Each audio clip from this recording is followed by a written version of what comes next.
Y'all, they have been away this whole damn time. The whole time we were gone, they have not come back to court. The whole damn time.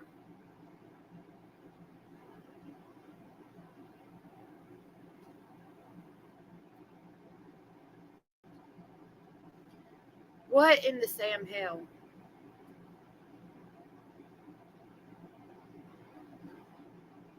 You made rigatoni with Italian meatballs and meat sauce? That sounds good.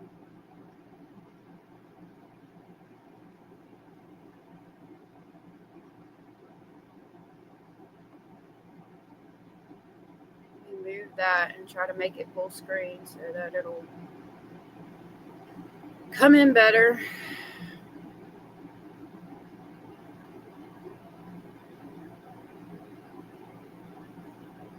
Y'all, this is insane. I don't know. I'm legit about to write a letter to somebody about this damn judge. This is insane. Like, I never in my life have I seen any shit like this. She still hadn't come back the whole fucking time we've been gone.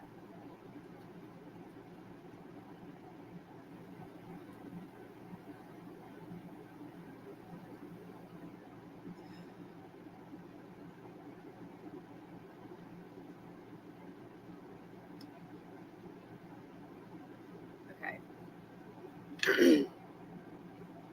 Oh, Lord. I made sandwiches and noodles. Hey, Edith, how are you feeling, love? We've been worried about you. They have fresh made Italian meatballs at Walmart in the meat section. Oh, really? That's interesting.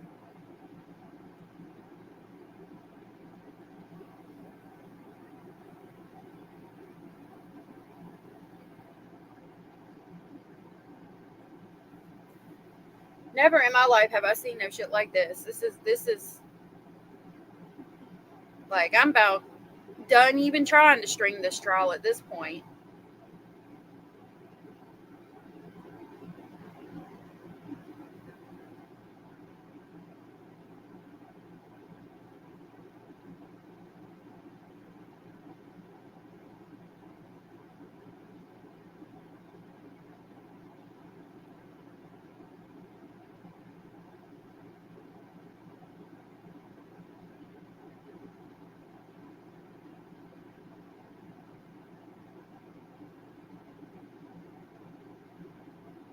Okay. Hey, Indy. I don't know.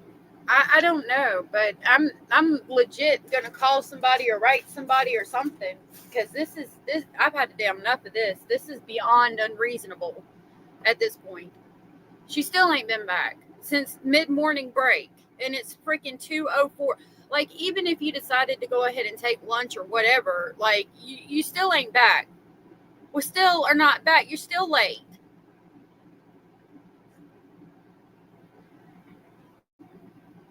Like, what the actual fuck? How's anybody supposed to get any damn thing done? God Almighty, Jesus, I'd hate to be her husband waiting to go somewhere. Oh my God.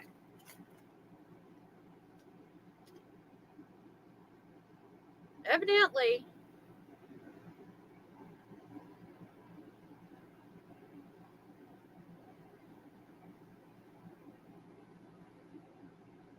Oh, there's a there's a notification in the law and justice said, hey, all, our person in court just let us know the court extended the break till 2 p.m. Okay, so we left at what, 12? I think it was like 11:30, 11:45 for a mid-morning break. We extended it till 2 p.m. It's 2:05 and we're still not back at court.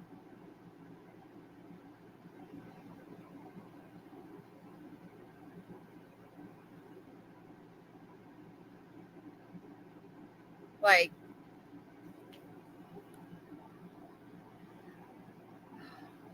today is not the day for me.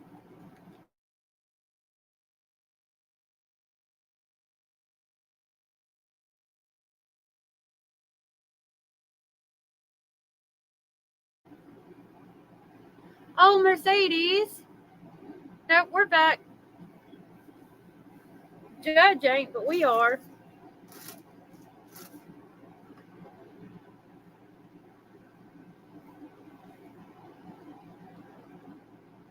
It is. It is absolutely freaking ridiculous.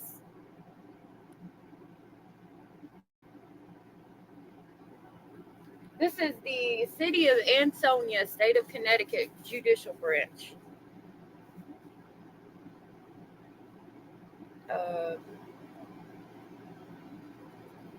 Ansonia, Connecticut, judicial branch.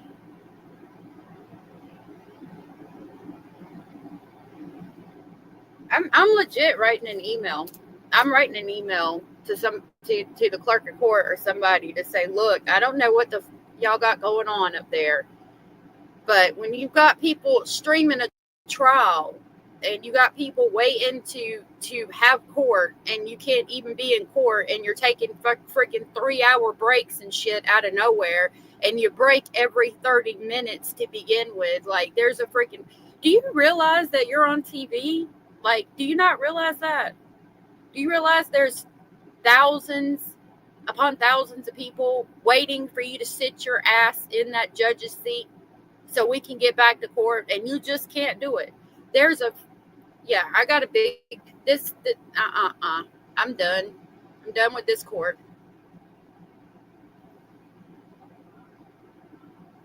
At this point, put the freaking toilet and replace the judge's seat with the toilet. Like, can we please get on with it?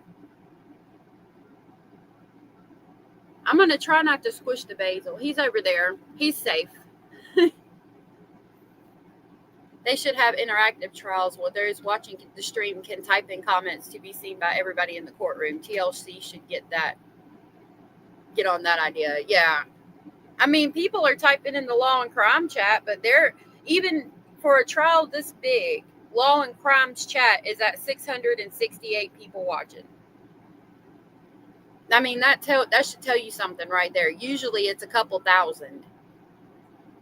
That tells me everything I need to know. It's not that, I mean, the trial is extremely interesting. It's the freaking judge. She's making the networks lose money. Christine ain't gonna get justice.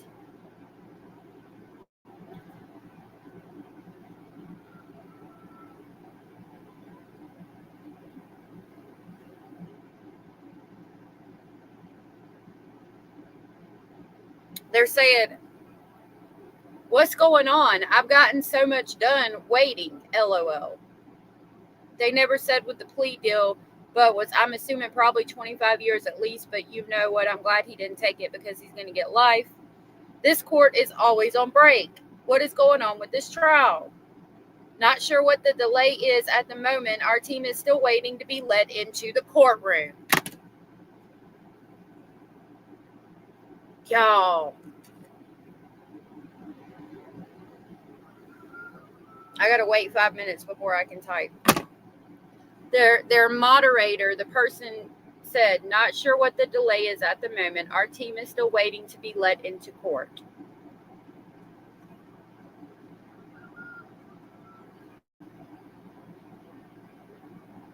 Lori Daybell started for the day.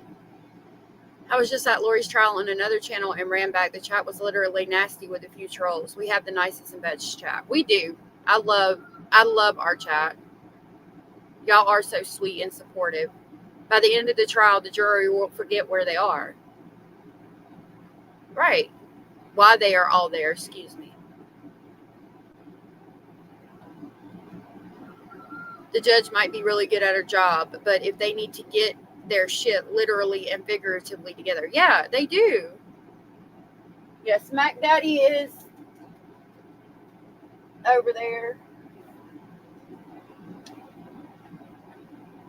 We are family.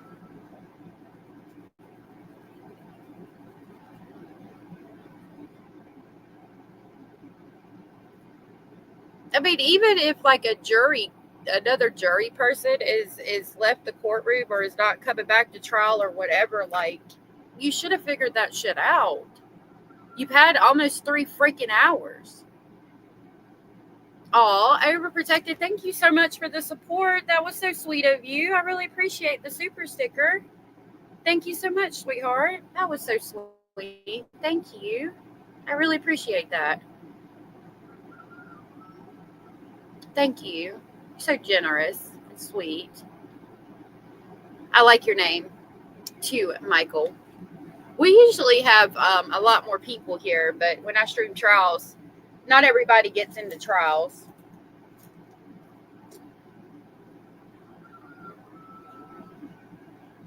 I love you too. Aw.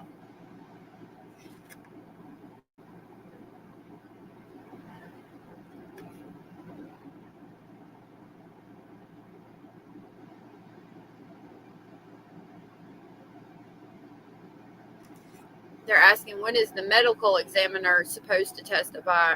I suppose when in probably about a month or two when we finally get to that part of the trial. The goats are good. I've been milking them and making goat's milk lotion.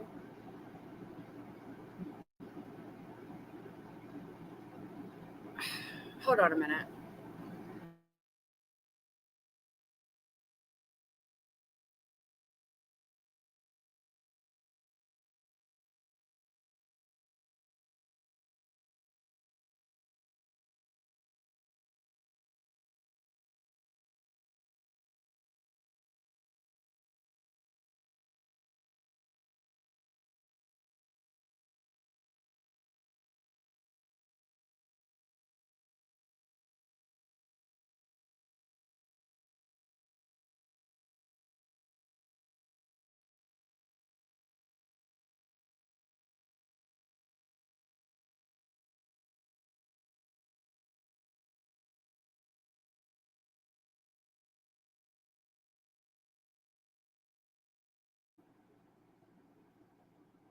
I think we're all over it.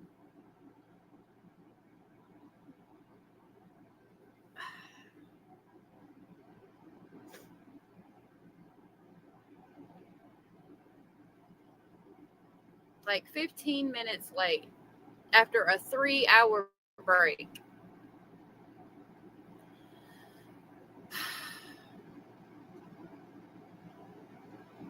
Yeah, it's why Mac Daddy screams all the time. I'm about to scream. It's not. It's not. It's not a fair trial for Christine, for Vanessa, for anybody. Lord of mercy, Jesus.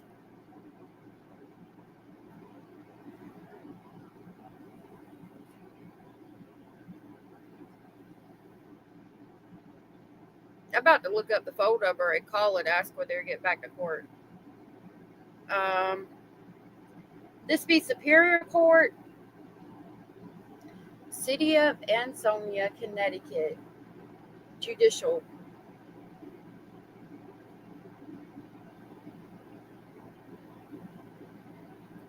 Ansonia Probate Court. I haven't watched them yet, Overprotected. I'm supposed to wait and watch them with Hio.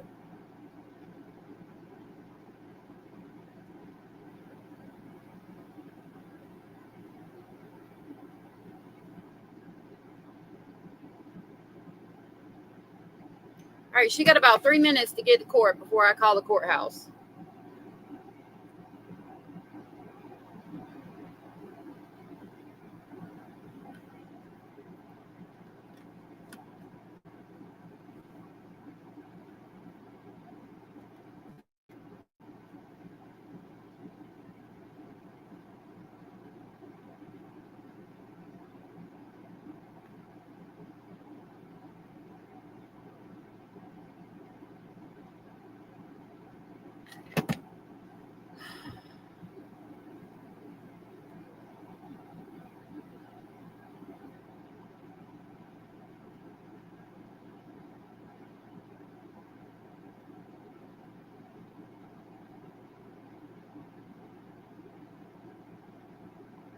Password is root beer barrels. You can bet your root beer barrels. It's funny.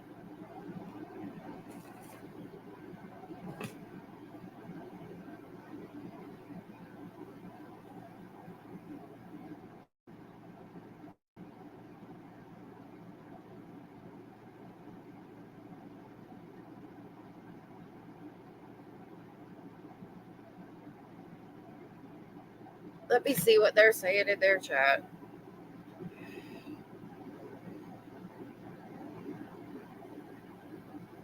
Hey all, we do not know why they're back yet. Our person at court has not been let back into the courtroom. Once there is an update, I will let you know. I feel as though the defense is trying hard to get a mistrial as well. Thank you.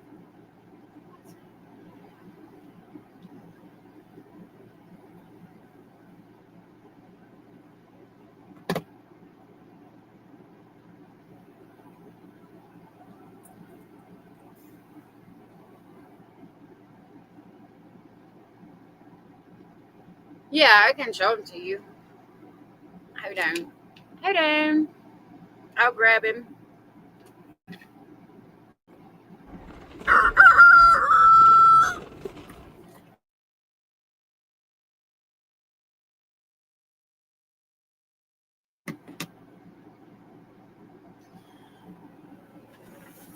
What is this? Oh, yay. Got some FOIA information back. I gotta figure out how to put these discs.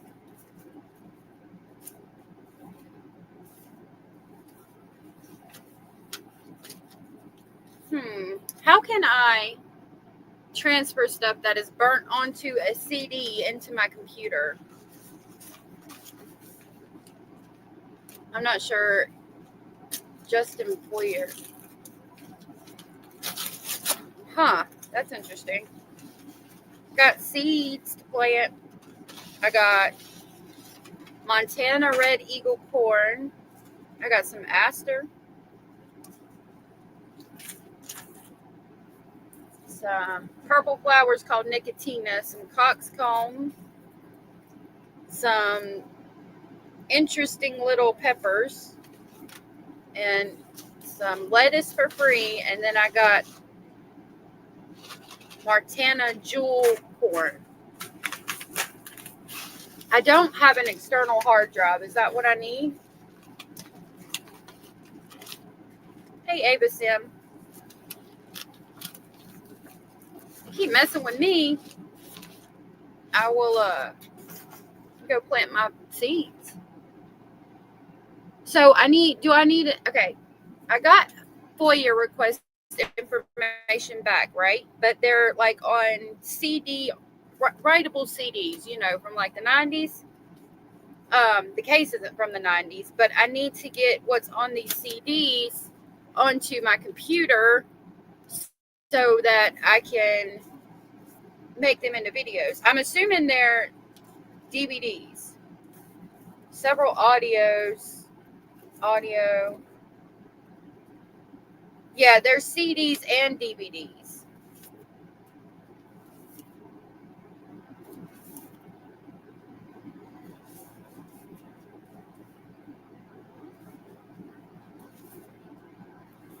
Yep, several CDs that are audios. There's 3 audio interviews, and then the rest are DVDs. I don't know if I can transfer the files. Like, I just have like a really cheap computer from Walmart that sucks. I've got to get a new computer. Like, I got to buy a new computer. I'm going to have to. And like, I can plug stuff in. I wonder if there's something that like I can, like something that I can like put the CDs and the DVDs in, and then like plug in through a USB port to transport it to my computer or something. No, it's just a laptop. It's not like a tower computer, unfortunately. Maybe I could. My neighbor has one. Maybe I could do it like that. I don't know how it would send it to me. All right, I'm in a little bit better mood. I don't have my adaptive, like, to calm myself. Let me get my roller. That'll help a little bit.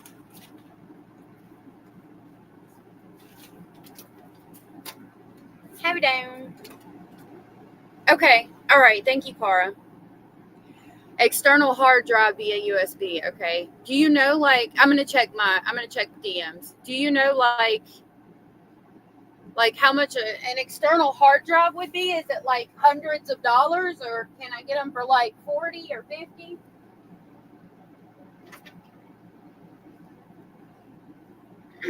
I wonder. Let me put this roller on so I can calm it down. So, calm it down, ma'am. Getting out of control. Getting out of control. This crazy bitch over here. Calm your motherfucking ass down. Take 15 seats. An external DVD. A DVD. Huh. Not like a DVD player, but like a DVD drive. Huh. Okay. They aren't expensive. Okay. This is aggravating. Yeah, it is. I typed in Law and Crimes chat. This is ridiculous. I don't know if they said anything. They're saying longest break ever. It's probably the defense attorneys whining and crying about the defense giving evidence and how the tape blatantly incriminated their guilty murderer of a client.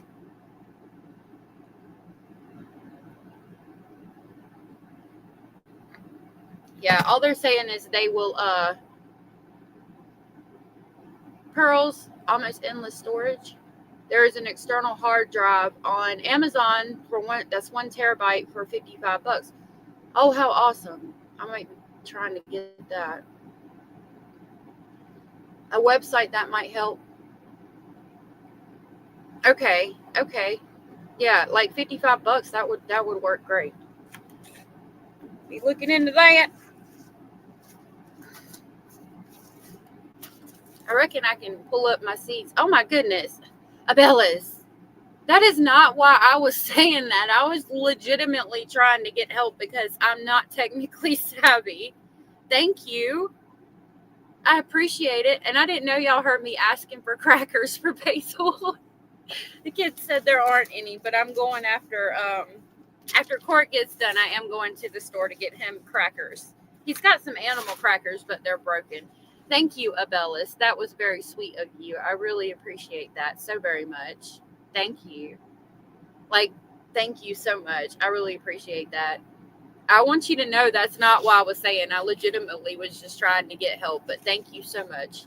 That really helps. And I do appreciate that so very much. Thank you so much. That was so very sweet. You are so generous. Okay, there's an update on Law and Crime. She says, court has still not resumed since 11:47 a.m. We are not sure what the delay is. Our team has not been allowed back in the courtroom. Once there is an update, I will let you know. Yeah, exactly, Ava. Yet the judge will hold a person in contempt if they're late. Exactly. Abellis, that was so very sweet of you. In the meantime, I guess I can show y'all what I got from Baker's Creek. These seeds that I got that I'm going to plant. So let's do it this way.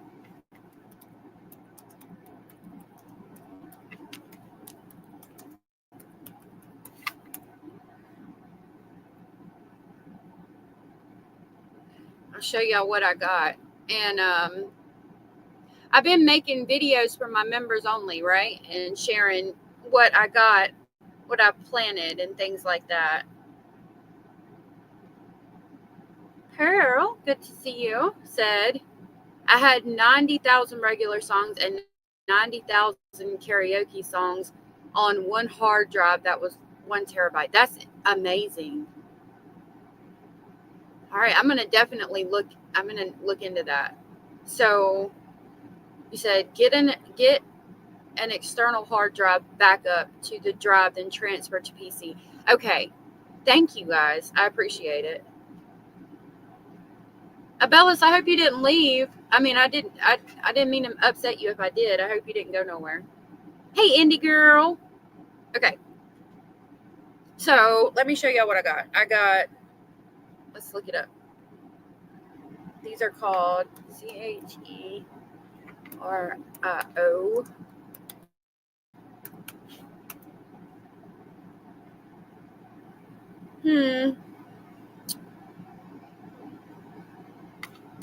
Try it this way.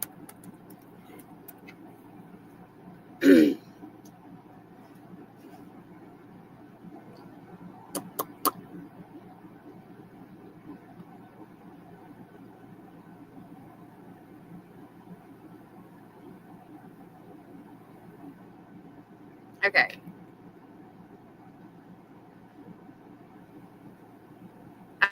I like to get like weird stuff that you don't see every day. So I got some interesting looking peppers.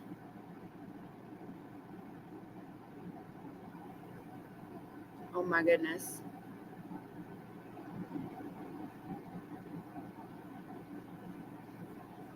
Okay, let me try it this way.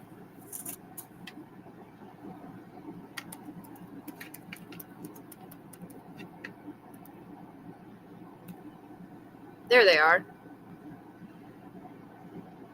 A lot of the stuff I got was new. So that's what they look like, but it looks like they have like, I don't know, it looked like they were like together. I don't know, like a, yeah, see how it grows together like that? Like they're together. I don't know if they got them upside down or whatever, but I got them because it looked like they grow together like that. Oh, okay. I wanted to make sure you didn't leave. I was like, oh, I hope I didn't upset her. Yeah, they might be hot. They're going to be interesting though. Coxcomb they're pretty flowers, but they are medicinal. I remember reading last year because I made a list at the end of the season last year of what I wanted to get this year. And, oh yeah, that's the one I got. That's the one I got. So that's the coxcomb I got. They are medicinal. It's like the fuzzy flowers. I don't remember what they're good for off the top of my head, but I'm going to try to grow those. See, I guess that might be what it is, the drink that you can make off of it. Oh my goodness. Y'all, I feel like a chicken with my head cut off most of the time. To be honest with you, I do homeschool them, but we supplement with like online stuff. So what I do at night while I'm cooking, I will get like, I'll print out the worksheets I want them to do in the morning. Hold on a minute. M-A-R-T-I.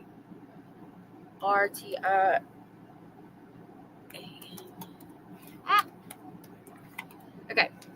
I'll print out worksheets at night that I want them to do, and then they'll do them when they get up in the morning. And then if I'm like live streaming, like we've been streaming this trial, they'll do their online schoolwork that they have. So they've been doing a lot more online schoolwork while I'm streaming the trial. And then I'll go out and work in the garden. So this is corn I got. It's a sweet corn, an exemplary combination of pale, nearly white kernels and purple cobs and husk. Oh my goodness. Harvest right away for delicate, slightly sweet corn on the cob, or wait a bit longer to use in soups and breads. You can wait even longer to harvest the dried kernels to grind to flour, or just use the strikingly colored dry ears for decoration. So you see, like the okra I had last year was orange. This is white corn with a purple husk. Like, I don't know. I like to get weird stuff. Let me show you the other corn I got. Montana Red Eagle.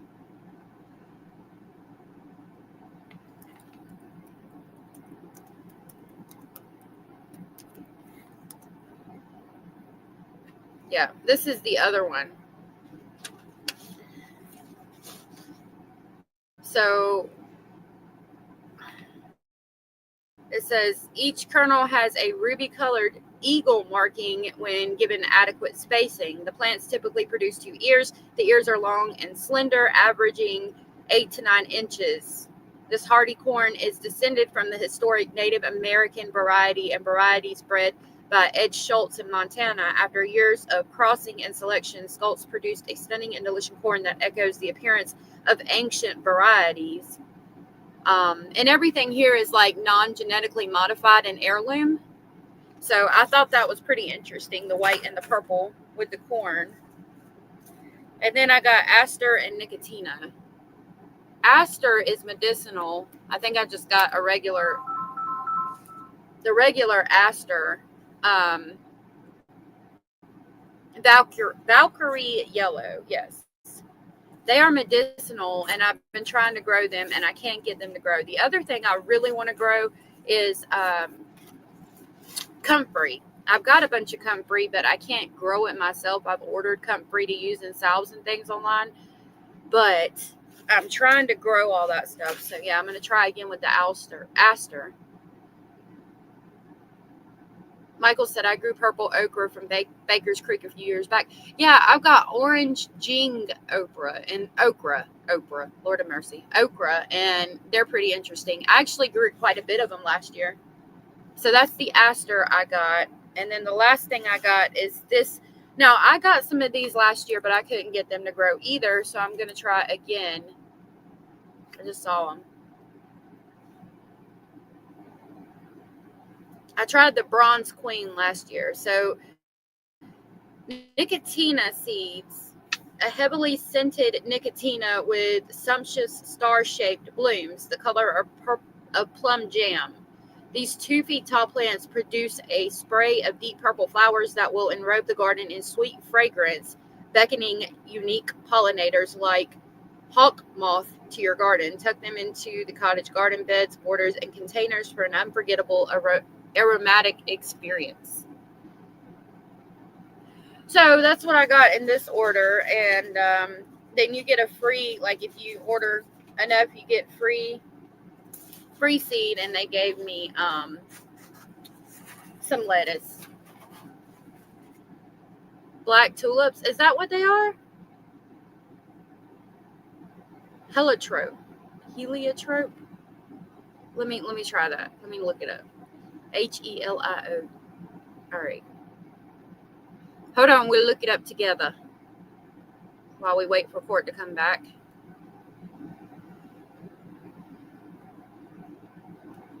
Okay.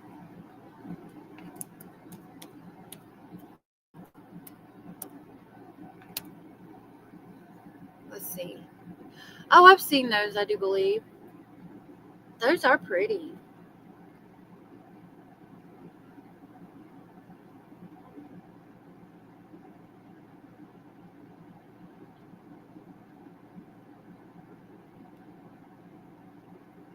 If my computer will overload, we'll go to images.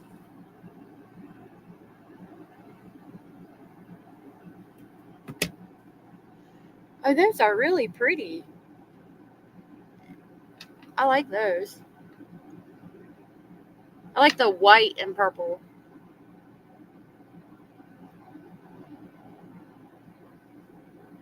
Yeah, I like those. Those are really pretty.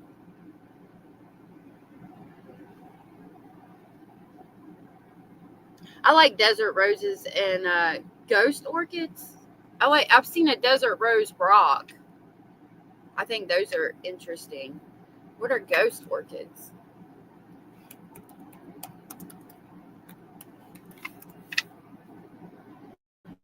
Oh, those are pretty. I like those too.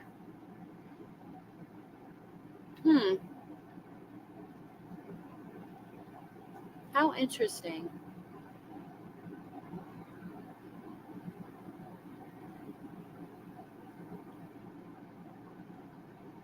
Very interesting.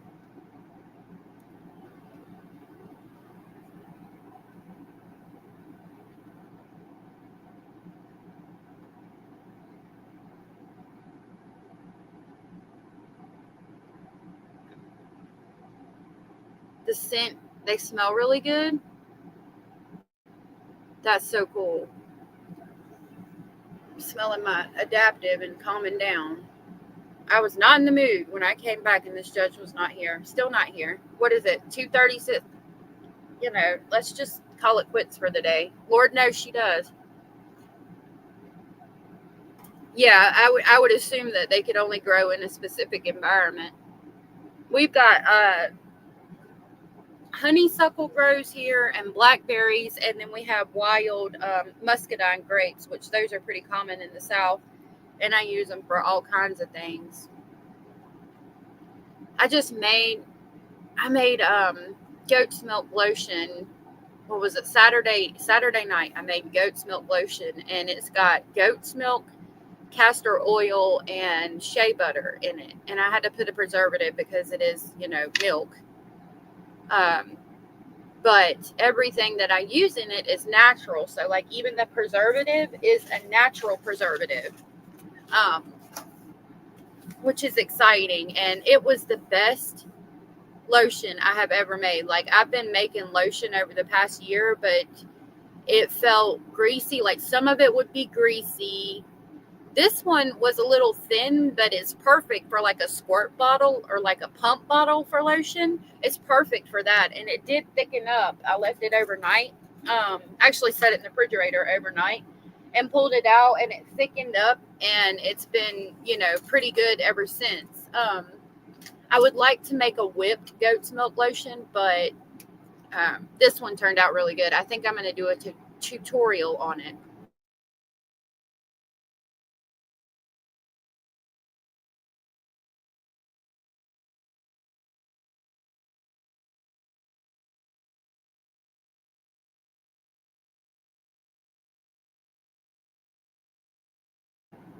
Oh, I was muted. Jose Morales, the judge, and everyone else on a happy hour. I don't know. You should check out the magical butter machine. It is marketed towards medicinal herbs, but you can make so much stuff with it. I'm looking to make my own lotion and salves with it for my muscle pain. Oh, interesting. I've got, I make a salve for muscle pain. It's got a little bit of organic red pepper in it, and then it's got feverfew, yarrow, and goldenrod, which are all good for pain, and it works. I put it on my sciatica, and it works. You grow heliotropes in British Columbia. 9A. That is surprising for Canada. Yeah, I didn't have sound for a minute because I was still muted. They are starting back up again, said Alexandria McDonald. Good afternoon. Right before the grand jury, Hold on. it's my understanding that you are going to suspend the testimony of Mr. Frolish. Oh, they were fighting over the testimony of Mr. Frolish. Maybe because they realized that it didn't benefit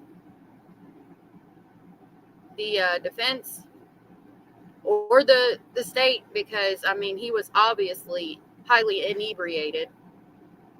So they're suspending that? Is that what took freaking 3 hours to figure out? Jesus. I swear to God. I think they're just bringing in the jury, so let me not start tripping yet.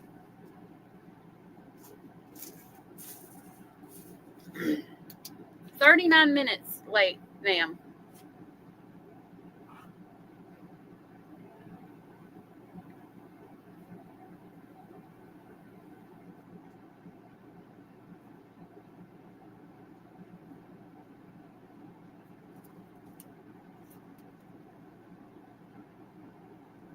She's back, but I think they're waiting for the jury to come in. I don't think that they stopped court. I think they're just waiting for the jury to come in.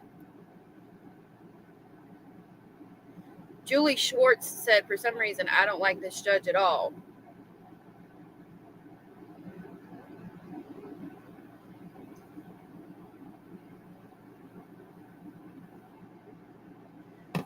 Okay. Girl, I hope you're not hallucinating. Don't be hallucinating. Your secret is to just leave them alone. You do give them food every so often, like now in the spring. I just make sure to water them and hope they do good. The smaller garden, the soil doesn't do that good, but it did good with the jelly melons last year.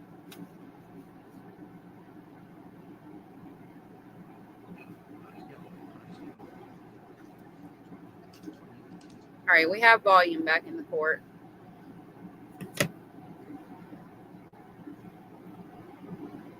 I think that's what Mr. Speculating said we need to do this year to buy a bunch of starters and plant them in the garden.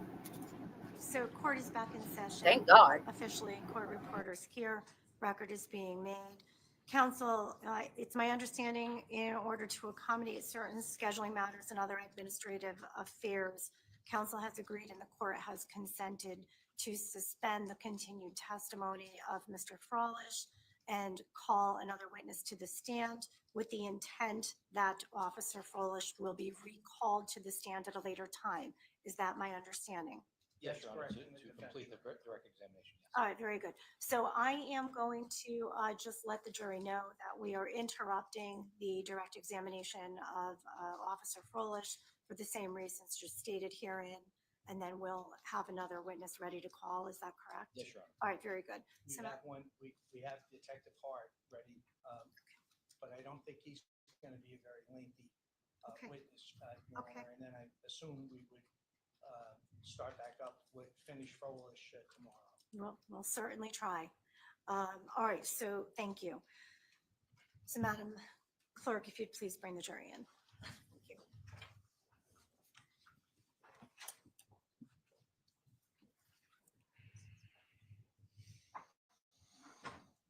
you. Yeah.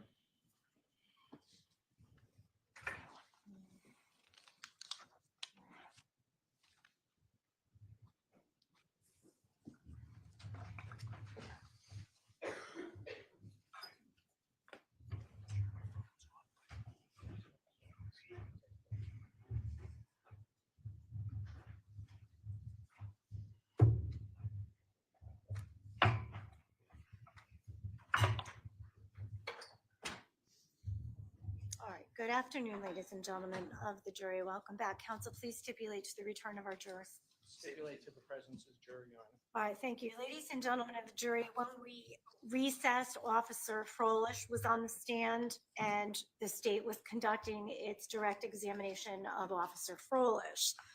In order to accommodate certain scheduling matters and other administrative affairs, we are at this time going to interrupt and suspend the testimony of Officer Frawlish with the intent that Officer Frawlish will take the stand at a later time to complete his direct examination and any other examinations so desired as a result of that direct examination.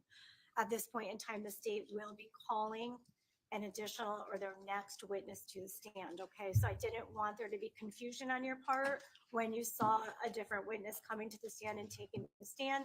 Please don't speculate as to why we're interrupting Mr. Frawlish's testimony. It has absolutely nothing to do with anything that is of your concern, and we will get back to Officer Frawlish accordingly, okay? Thank you.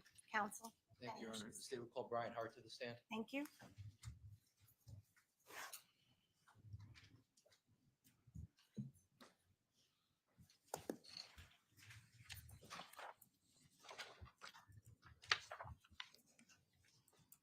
Please raise your right hand.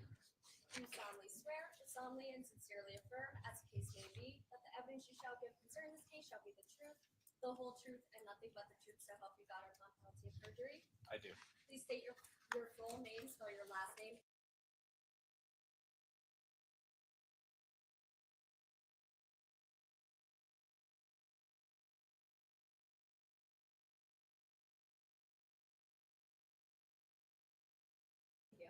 You may be seated. Thank you. Your Honor.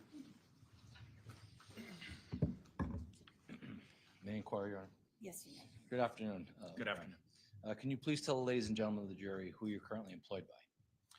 Yes, I'm employed by the FBI right now. And what are your current responsibilities? I'm a field photographer for the FBI, so I go out to crime scenes. I'm a forensic photographer. I do search warrants and evidentiary photography And how long have you been doing that for? for 3.5 years. Now, I want to direct your attention to December 2nd of 2019. Were you employed by the FBI back then? I was not. Who were you employed by? I was employed by the Ansonia Police Department. And in what capacity were you employed by the Ansonia Police Department back on December 2nd of 2019? I was employed as a detective at the Ansonia Police Department. And did you have to go through any training to become an Ansonia police officer and subsequently a detective? Yes, I have. Can you please just briefly explain to the jury what you had to do in order to become an Ansonia police detective? Sure. Initial training, as any officer will go through, is the police academy.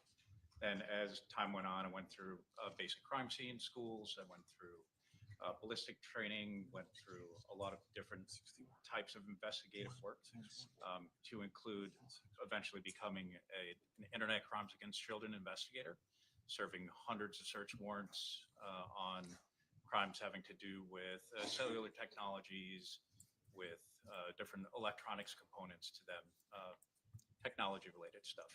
I also have a bachelor's degree in law enforcement administration with a minor concentration in international security. Now, up to that point in 2019, how long were you working, had you been working for the Ansonia Police Department? For over 22 years. Now, on that day, were you working on that day? What was your responsibilities that particular day? So I had been working earlier in that day. My shift had ended and I had gone home. Now, was there an occasion where you were called to respond back to the PD? Yes, there And was. can you please briefly describe the circumstances surrounding that? Yes, I was contacted by my detective sergeant at that time via phone. It was a little later in the evening. And I was told that there was a homicide, that we had to respond back into work to start investigating. And when you reported back to the PD, what were your responsibilities as you understood them at that point? So my initial responsibility, understanding that we had a homicide scene to investigate, was to start drafting a search warrant for the address of 6.5 Myrtle Avenue in Ansonia, Connecticut. And did you in fact draft that search warrant? I did. I started initially at that time. It wasn't finished until a little bit later in the evening.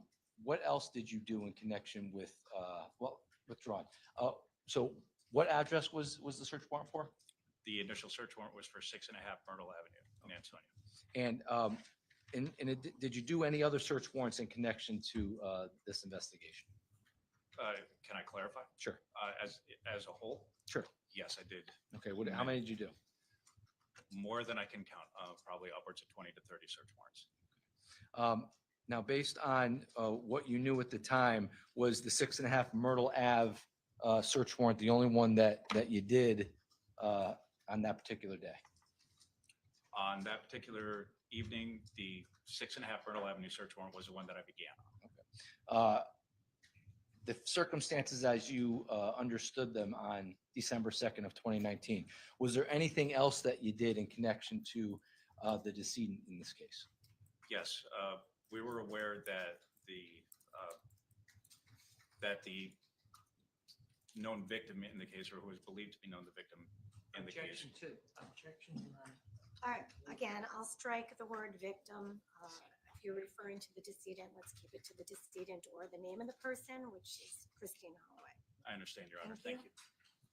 So as we understood it at that time, the decedent, Christine Holloway, was also in the presence of a young female, 1 year old, that was missing at that time.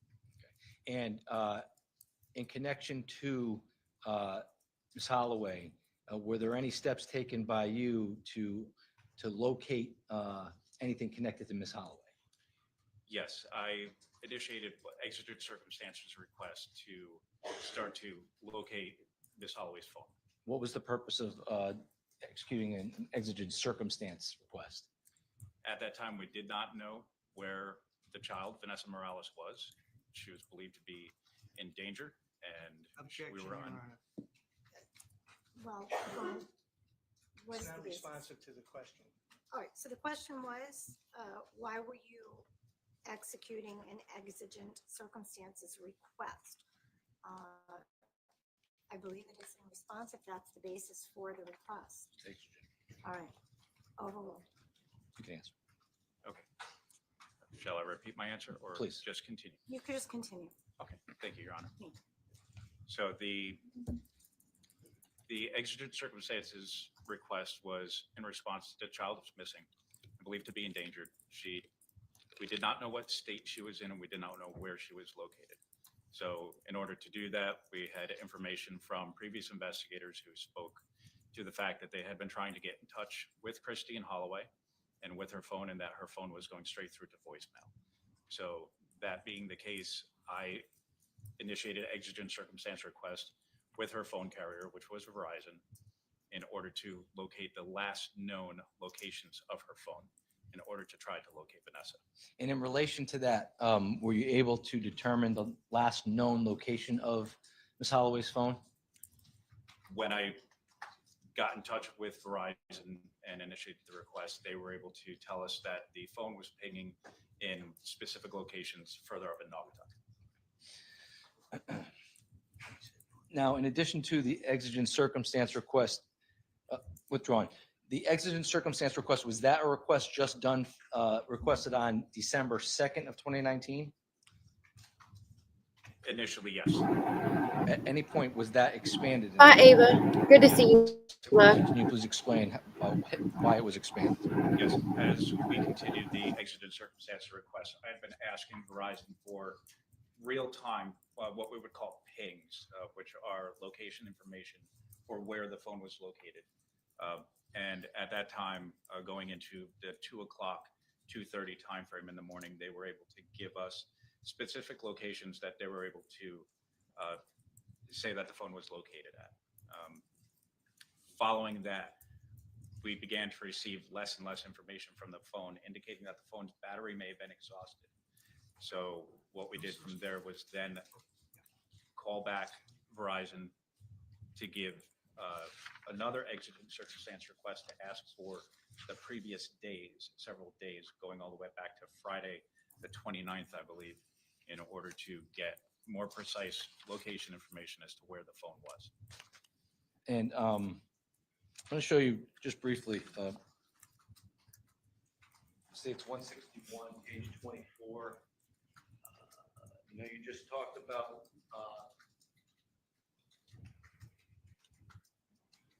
can you see that, Mr. Hart? Yeah, that's fine now that you magnified it. Thank you. So again, you mentioned the phone pinging in the area of Naugatuck. Is this the general area of where you determined the phone was pinging at or around the time of the initial exigent circumstance request? Yes, And after you expanded your exigent circumstance request, were you able to ever locate where this Christine's phone was? we were not able to locate exactly where the phone was. With regards to withdrawn, did you ever make any other, ever apply for any other search and seizure warrants as it relates to Christine Holloway's phone? I did. Can you please explain? Yes, I applied for a search warrant for Verizon to basically expand the scope of the information that we were seeking and the time frame itself with Verizon in order to get call detail records and other subscriber information to ascertain the location and other evidence as may be pertaining to the case. And did you in fact receive those documents from Verizon? I did. And when you received those documents from Verizon, what did you do with them? I transferred them to FBI CAS, which is the Cellular Analysis Survey Team, in order to further evaluate the results. And was there a specific agent you were working with back in 2019 that you sent these records to? Yes, his name was Jim Wines, Special Agent. And do you know if Mr. Wines is still employed with the FBI? He is not still employed with the FBI. He is retired. Now, in relation to, is Christine's cell phone the only cell phone you did an exigent circumstance request for? No, it is not. Who else's phone did you do an exigent circumstance request for? I also did an exigent circumstance request for Jose Morales Okay, and why did you do that? because he was the last known person at that point to have any information as to the whereabouts of Christine or Vanessa. And in relation to Mr. Morales's phone, did you do any search and seizure warrants in relation to any call detail records for his phone? Yes, I did. And did you receive those records? I did. And when you received those records, what did you do with those records? I also transferred them to Jim Wines of the FBI of the CAS team. Now, in addition to doing the search and seizure warrants for the phones, were were you aware whether or not Ansonia Police Department was able to seize any evidence from Mr. Morales' person? Yes, Okay, and what in particular? they were able to seize an iPhone 6, a gray iPhone 6 from his person. In fact, were you present during the initial seizure of evidence on December 3rd of 2019? Yes, I was present for a portion of that seizure. And there were other items that were seized that day? Yes, there were. So tell me a little bit about the iPhone 6. Did you do a search and seizure warrant to analyze the contents of that phone? I did. Okay. And was that search and seizure warrant executed on that phone? Yes, it was. And tell us, if you can, what, if anything, were you able to glean from the analysis of that phone? Well, the information that we're able to take from the analysis of that phone, once the information was given back to us, was processed by the FBI, and then reports were given back to us at that point. And every phone has a specific MAC address when we talk about cellular types of technology. So this phone's particular Wi-Fi MAC address had reached back to a signal called Frontier 1312, all the way back to the date of the 29th of November. Okay. And with regards to this particular iPhone 6, do you know whether or not it also had cell phone service at the time? That phone did not have cell phone service. Okay, so it was strictly a Wi-Fi phone? That is correct. Now, with regards to the Frontier 1312 you just mentioned, what do you mean by, what does that mean? Okay, so if I may expand. Sure. Right. So I also did search warrants for a router that was located at the house of 6.5 Myrtle Avenue in two respects, one for the physical device itself and one for the subscriber information related to that device. And in relation to those search warrants, when they were executed, what were you able to find out with regards to that specific router and subscriber information? Okay. So the specific router, first of all, and when I say router, I also may use the term modem. Like to use them interchangeably. If I need to clarify, please let me know. The modem, it's one device with two separate functions. The modem itself had been communicating over the same IP address back to Frontier over the course of the last over a year, back into 2018.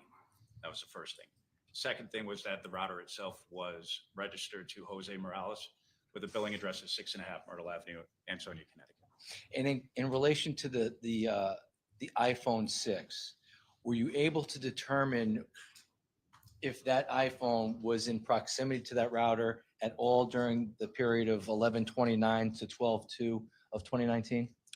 Yes, we were able to determine that due to the iPhone's internal records, the iPhone's internal records said that it had auto-connected to the Frontier Wi-Fi of 1312 that was associated with that. And we were able to actually verify that that was the same phone by taking the Wi-Fi MAC address that the router logs had under the name of Jose's iPhone. And that router log MAC address matched the iPhone 6 that we seized from the person of Jose Morales on 12/3 in the early morning. Okay, so in order for that iPhone to connect to the Wi-Fi, educate us just quickly about Wi-Fi. Does it have to be close, far away? How close do you have to be to the router to connect? Well, there are two different bands on this particular router, and there are several different technologies out there. But on this particular router, there's a band that's a 2.4 gigahertz band, and there is a 5 gigahertz band. Each was named for which that they sat on. So the Frontier 1312 gigahertz band on 2.4 was just Frontier 1312, and the 5 gigahertz band was Frontier 1312_5. So phones need to be in proximity. A cellular device, an internet capable device, needs to be in proximity of a device like a router in order to obtain a Wi-Fi address and communicate with it in order to obtain an internet connection. Do you know whether or not the Wi-Fi router at 6.5 Myrtle Ave was password protected? Yes, it was. And so if the iPhone 6 was in proximity to the Wi-Fi and it auto-connected, as you said, it would have had password protection or a password already saved in the device itself in order to connect? I'm sorry, could you repeat your question? If the iPhone 6 was in close proximity to the router that was located at 6.5 Myrtle Ave, in order for it to auto connect, it would have had to have the password already in the device, correct? That is correct. Now, in relation to withdrawn, earlier in the investigation, did you have an occasion to respond to 6.5 Myrtle Ave to assist other Ansonia PD and Connecticut State Police in relation to this particular investigation? Yes, I did. Okay, and can you please just briefly describe to the jury what you did when you responded to 6.5 Myrtle Ave?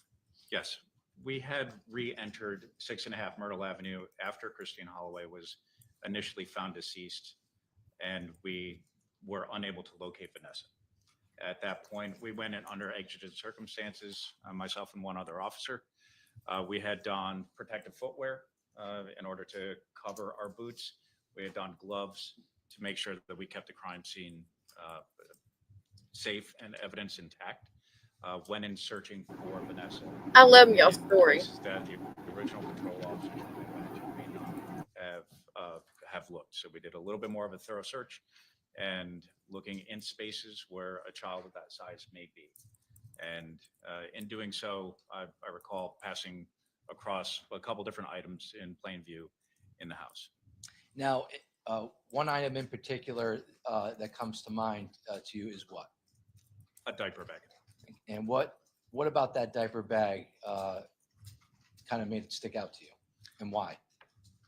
The diaper bag was very stuck out to me because there were so many things in the diaper bag that a child would need for daily care. And my question in my head became, if the diaper bag is here, then where is Vanessa? And in particular, do you know whether or not Shoot. items were seized subsequently or in the investigation into this homicide, whether or not something came to mind from that diaper bag in particular? Yes. Okay, and what was that? I recall seeing a pink crock inside the diaper bag. Hey, well, Councilman. So if they have the diaper bag, then that's not good. Hi, Daddy. Why are you under that window? I've seen the. Hey, Daddy, where your ladies at? 72. Where your ladies at? I have no objection to the introduction. Would you wish to see them? These are 172 through 175. Yes, All right, now with no objections, court will accept into evidence dates 172 through 175 full. Thank you. Thank you. Hey, Tony. Just tell us which one you put out. Thanks. Mr. Hart, I'm going to show you what's been marked as State's Exhibit 172. That's been marked as a full exhibit.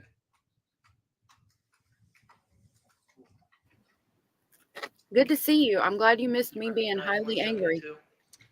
What is 172? 172 is a photograph that I took of an Oh, overall no. picture of the diaper bag, its contents, with the pink crock that I had observed earlier, a little right of center in the picture. Is this the crock that you were referring to in your testimony 2 moments ago? Yes, it was. Showing me 173. Is this the same pink crock that you're referring to in your testimony? Just a closer up picture? Yes, it is a closer up picture of the same pink crock that I was referring to earlier. Now, Excuse me. what stuck out to you about this pink crock? Why did the pink crock kind of jog your memory with regards to your initial search into 6.5 Myrtle Ave? Well, I recalled seeing it during my initial search, and it did stick out to me as a sole shoe, and I mean that by singular. But later on December 5th, the Connecticut State Police processed a crime scene in Hamden where Yes, he a wants to know similar where's pink the crock baby. was found, and that was a shoe that I believe this to be the sister shoe to, if you will, presumably the matching pair. I'm going to show you 174. Now, did you actually seize this crock at a later date from 6.5 Myrtle Ave? Yes, I did. Is this the packaging that you used to seize this crock? Are you able to zoom in on the evidence label?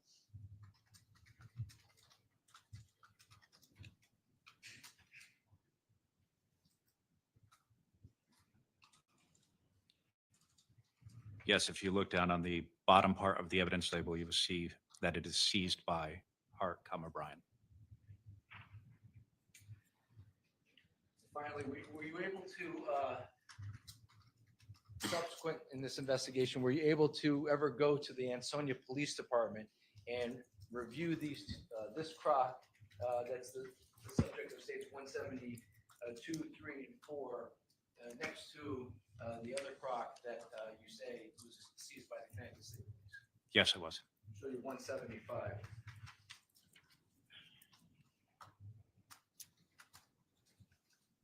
Can you tell us what 175 is? 175 is a picture on the left-hand side, which is camera left, of the crock that I seized.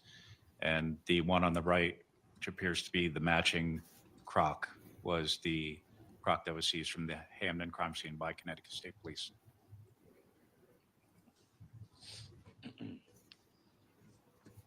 Now, one moment, Your Honor, please.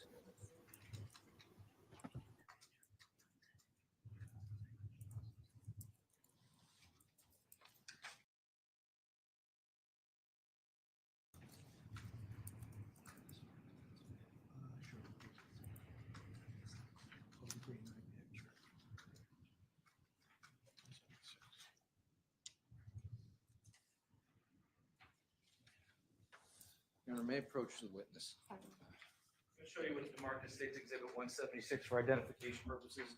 Do you recognize 176? Yes, I do. And what is 176? 176 is an iPad with a green colored case. Is this the green colored iPad that was analyzed by yourself in relation to this investigation? Yes, it was. Is this the iPad that seems to be seized by the Ansonia Police Department from 105 First Ave on a prior occasion? Yes, it does. The state would offer this as a full exhibit at this time. No Your Honor? objection, Your Honor. Okay, court will accept into evidence as full states 176. No objection. Thank you.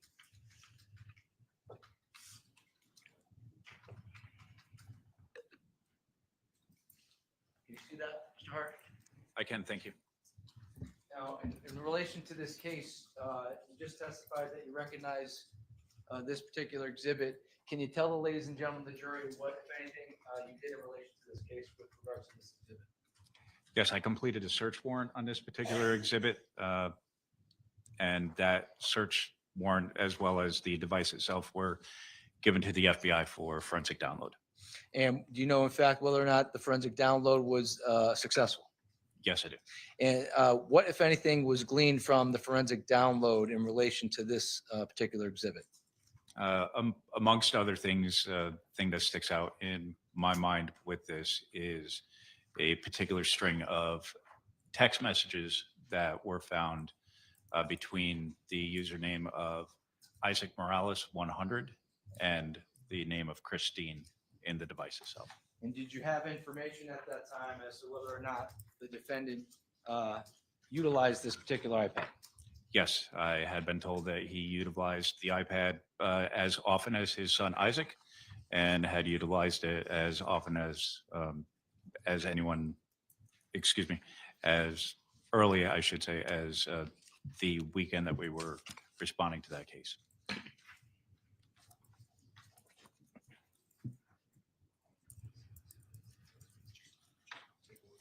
Can I just have 1 second? There's multiple pages. Yes, yes. Thank you, Your Honor.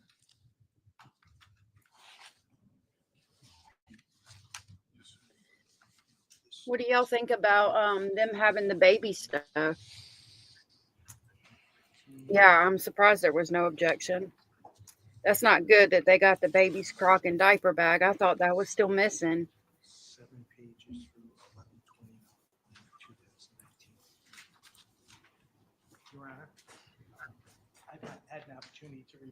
I don't think he meant to do it.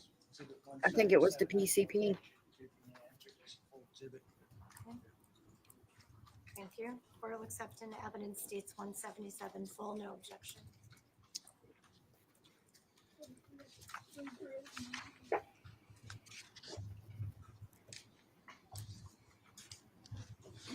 All right, I'm going to show you, it's been marked the state's exhibit 177. Not a good sign. To page 3. I don't think it is either. One of the forensic parts of the forensic extraction from the green iPad.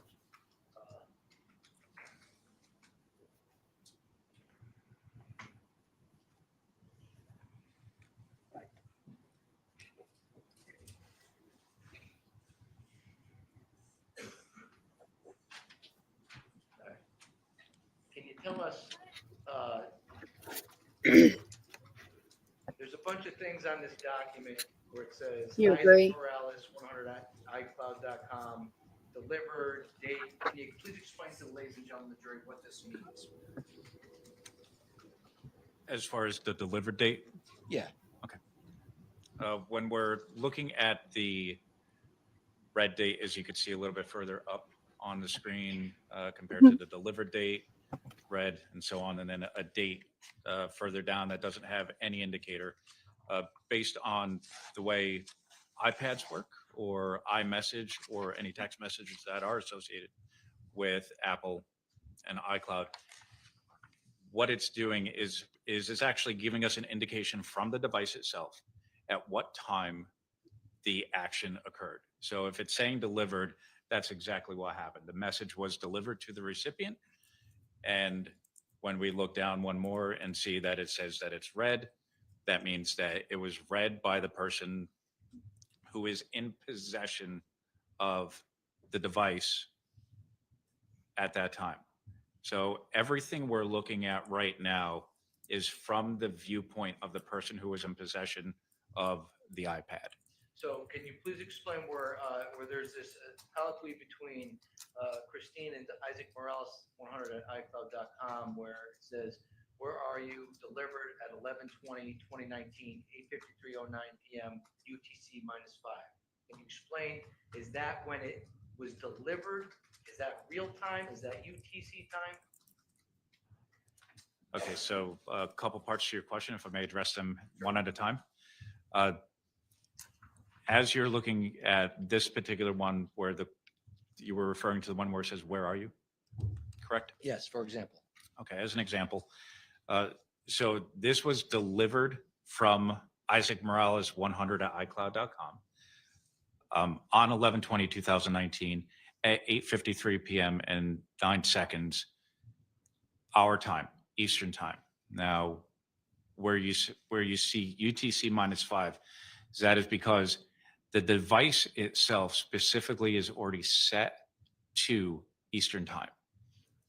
And Eastern time at that time of the day sits 5 hours behind universal time coordinated, as it were, or universal coordinated time.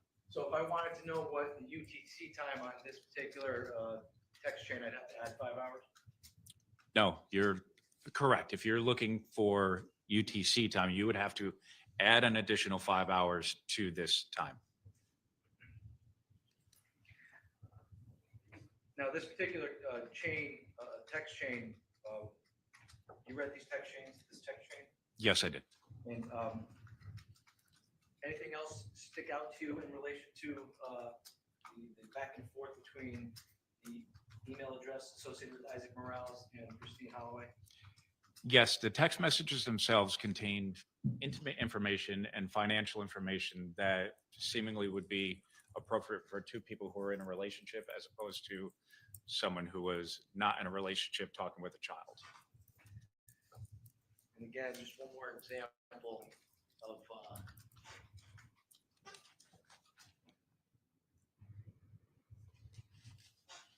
with regards to on 11/25 or 11/25/2019 at 11:14:30. Is that a message I've been there wondering. that was sent to Christine by Isaac Morales 100 at iCloud.com? I've been wondering where Eke is for a while. Can you repeat the time so I can follow you, please? So it's two from the top. So I'm going to point to it right here. Okay, gotcha. Yes, Is that a message that was sent to Christine at 11:14 a.m. by this email address? that is correct. And the subsequent one underneath, again, was this sent about 2 minutes later on that same day? Yes, it was. So this message here, where it says, once the car warms up, going to Stop and Shop, then home. Are we to believe that where it says read on 11/27/2019 at 11:01, that was read by the recipient or the person that had the iPad? Correct. Okay, so we don't know when that particular text message was sent from Christine to Isaac Morales, right? That is correct.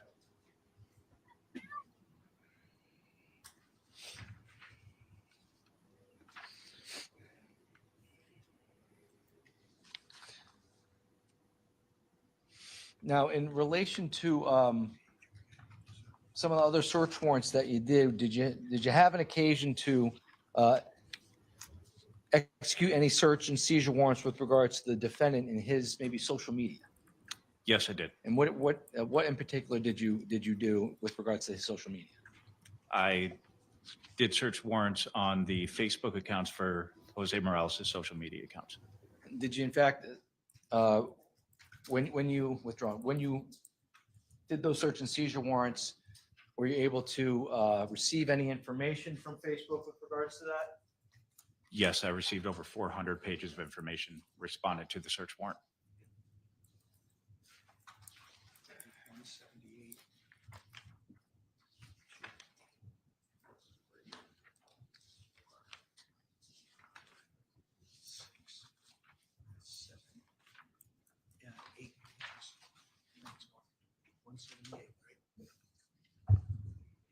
Your Honor, I've had an opportunity to review exhibit number 178, the Facebook records. I've reviewed them and I have no objection to their introduction as a full exhibit. Okay, how many pages is the There's exhibit? 8 pages. I'm not introducing all 400 and something like that. Okay, so 8 pages of exhibit 178. Okay, great, thank you. All right, so the court will accept into evidence as full, no objection, 178 on behalf of the state, and I believe it's 8 pages. Thank you. Okay, Mr. Hart, I'm going to show you what's been marked as State's Exhibit 178. It's now a full exhibit.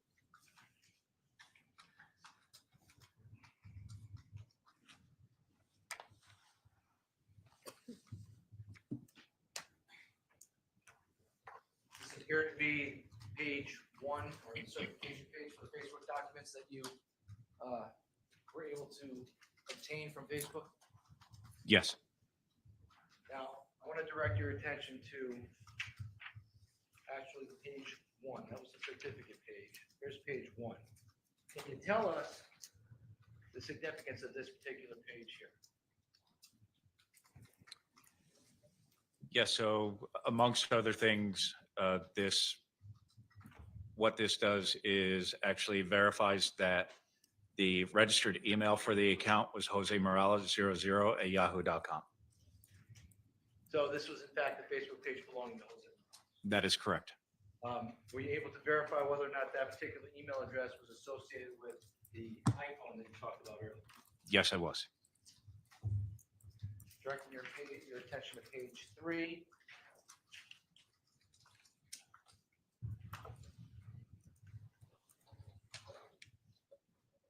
I'm going to direct your attention to this cell phone number right here. Were you able to determine what, if any significance that cell phone was in relation to this particular investigation? Yes, the number 1-203-809-2849, as it shows here on these records, is the same phone number that I did a search warrant for through T-Mobile earlier on that is connected to Jose Morales. And direct your attention to page 5. Now, remember, before when you were talking about the wireless router at 6.5 Myrtle Ave. I want to direct your attention to this particular IP address here, 32.20976-230. Do you see that? Yes, I do. What's the significance of that IP address? The significance of that IP address is that that is the IP address registered through Frontier to the modem at 6.5 Myrtle Avenue. And that specific connection time is showing as 15:52 and 40 seconds UTC. So if we do the math as I had been explaining before, but I can explain again if necessary, and subtract 5 hours for the time frame of UTC to change it into Eastern time. This is showing that this iPhone, or I'm sorry, that this Facebook account accessed Facebook through this IP address connected to the address of 6.5 Myrtle Avenue and the modem / router that was there, and actually was last seen 15:52, which would be 10:52 a.m. shortly before the arrival of first officers to check on the welfare of Christine. So, correct me if I'm wrong. The last time Facebook was accessed through this IP address was 10:52:40. Guess that is the last time that the Facebook server saw this phone, or this account connected to their servers.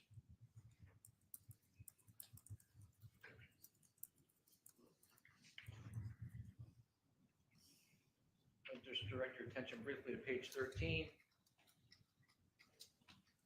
Again,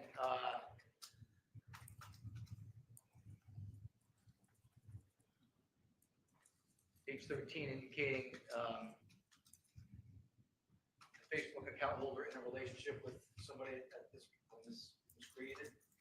Yes, when this production was created, it showed that the Facebook account holder was in a relationship with Christine Holloway with a unique user identification number next to that, which corresponds with the Facebook profile of Christine Holloway, the decedent, and an anniversary date of 5/30 of 2016.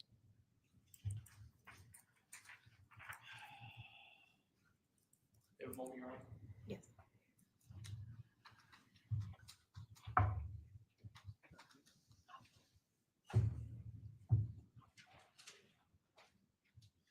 Direct your attention to page 32 of the Facebook records. See it up there where it says about me?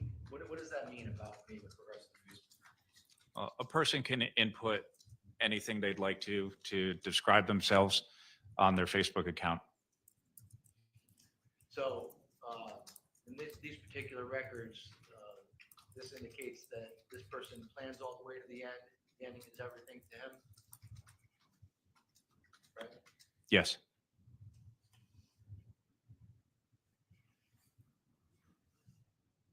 Page 33. I'm going to direct your attention.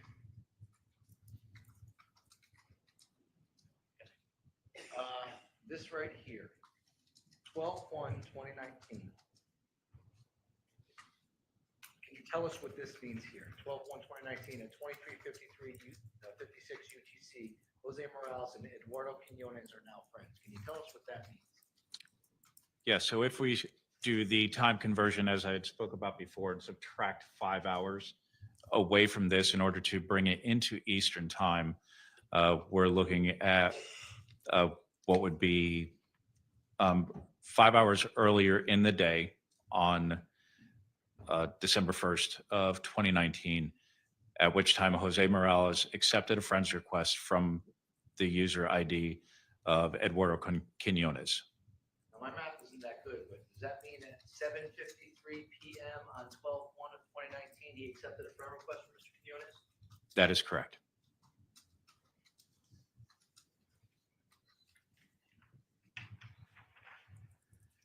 Finally, page 56, directing your attention to this particular thread here where it says 12/3/2019 2019 at 5829 UTC.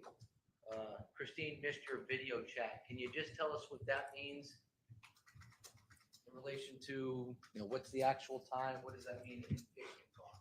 Yeah, so if we subtract again 5 hours off of the, what would be 12:58 a.m., 00:58 a.m. and 29 seconds. If we subtract 5 hours, we're looking at 7:58 p.m. on December 2nd of 2019, indicating that Christine's Facebook ID had missed a video chat from Jose Morales' ID. Okay. So through the messenger, Mr. Morales would have video chatted with Christine Hollis. You would have sent a video chat, correct?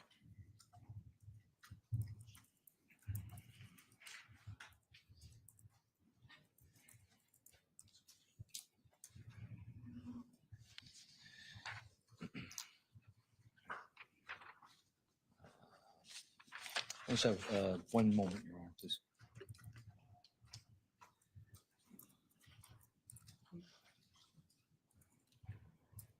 Thank you. I have no further questions. Attorney Galvin, Cross. How are you? How are you? Very good. Should I refer to you as Detective Hart or should I refer to you as Special Agent Hart? I am not a special agent, sir. So however you prefer. Okay, I'm going to refer to you, and I don't mean to be offensive, as Detective Hart because you were a detective for a long time in the Ansonia Police Department, correct? That would be fine. Thank you. Okay, all right, thank you. Detective Hart, I went through all the police reports and you did a ton of work in this investigation. Is that correct?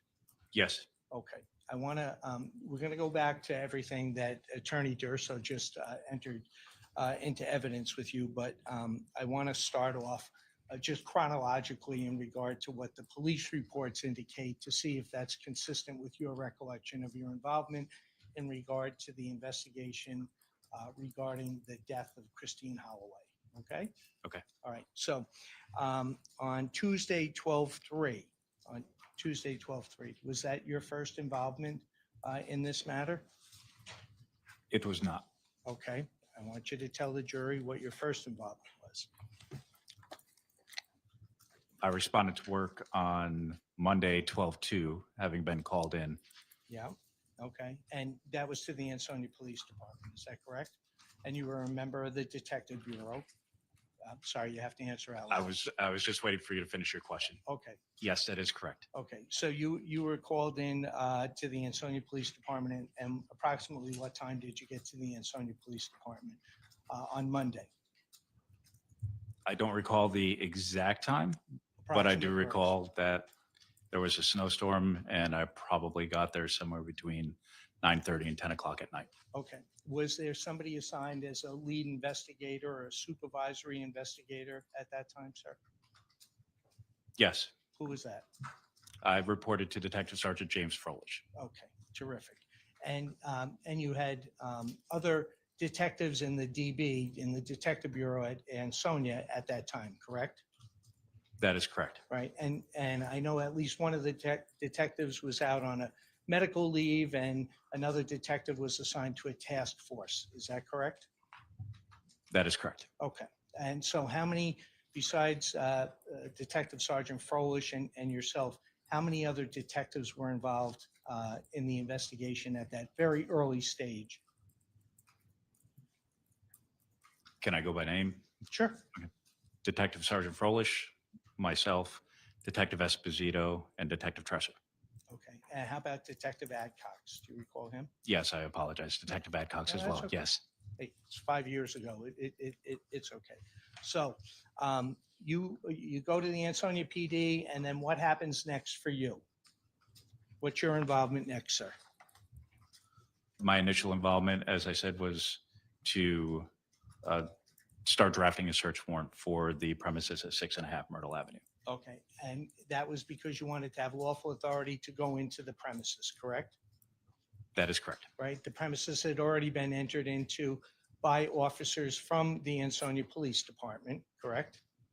Correct. right? Okay. And then you wanted to go to a neutral magistrate to go ahead and get permission to re-enter the location at 6.5 Myrtle. Is that correct? Yes, Okay. And you said you started to do the search warrant. Were you called away before you were able to complete that search warrant, sir? yes, it was. Okay. And where'd you go? I went back to the residence at 6.5 Myrtle Avenue. Okay. And you told us that you entered the property at that time, Yes, I did. correct? Okay. And you were only there for a short period of time, I take it. Correct. Okay. And then you exited and secured the premises, correct? Yes, Nobody could get into 6.5 Myrtle at that time, correct? that is correct. All right, great. And then did you return to the Ansonia PD at that point? I don't recall. Okay, well. He really you is. told us that you started to prepare a search and seizure warrant. Did you complete the application for the search and seizure warrant? I did. Okay, and when did you do that, sir? That would have been later on in the day on now going into December 3rd, Okay, which was the Tuesday, is that correct? to the best of my recollection. Okay, so you told us that you had contacted Verizon to do an emergency situation disclosure. Is that correct? Yes, Okay, and just tell us what the emergency situation disclosure is. emergency situation disclosure is the exigent circumstance that I explained to you earlier. Mhm. When we are operating under emergency authority to care for somebody's well-being and making sure that no one is hurt. So it is one of the exceptions to the search warrant rule, allowing us to enter into a premise or search a thing in order to check on the welfare of an individual, in this particular case, a child. Okay. So you submitted to to Verizon, for example, in this case, and then you have to wait for a response from them. Is that correct? That is correct. All right. And because it is an emergency situation, there's urgency to it, and you request that information come as soon as possible to you. Is that correct? Yes, Okay. All right. And that happened in this case, correct? that's correct. Okay. Now, I want to call your attention to the 3rd, December 3rd, which was that Tuesday.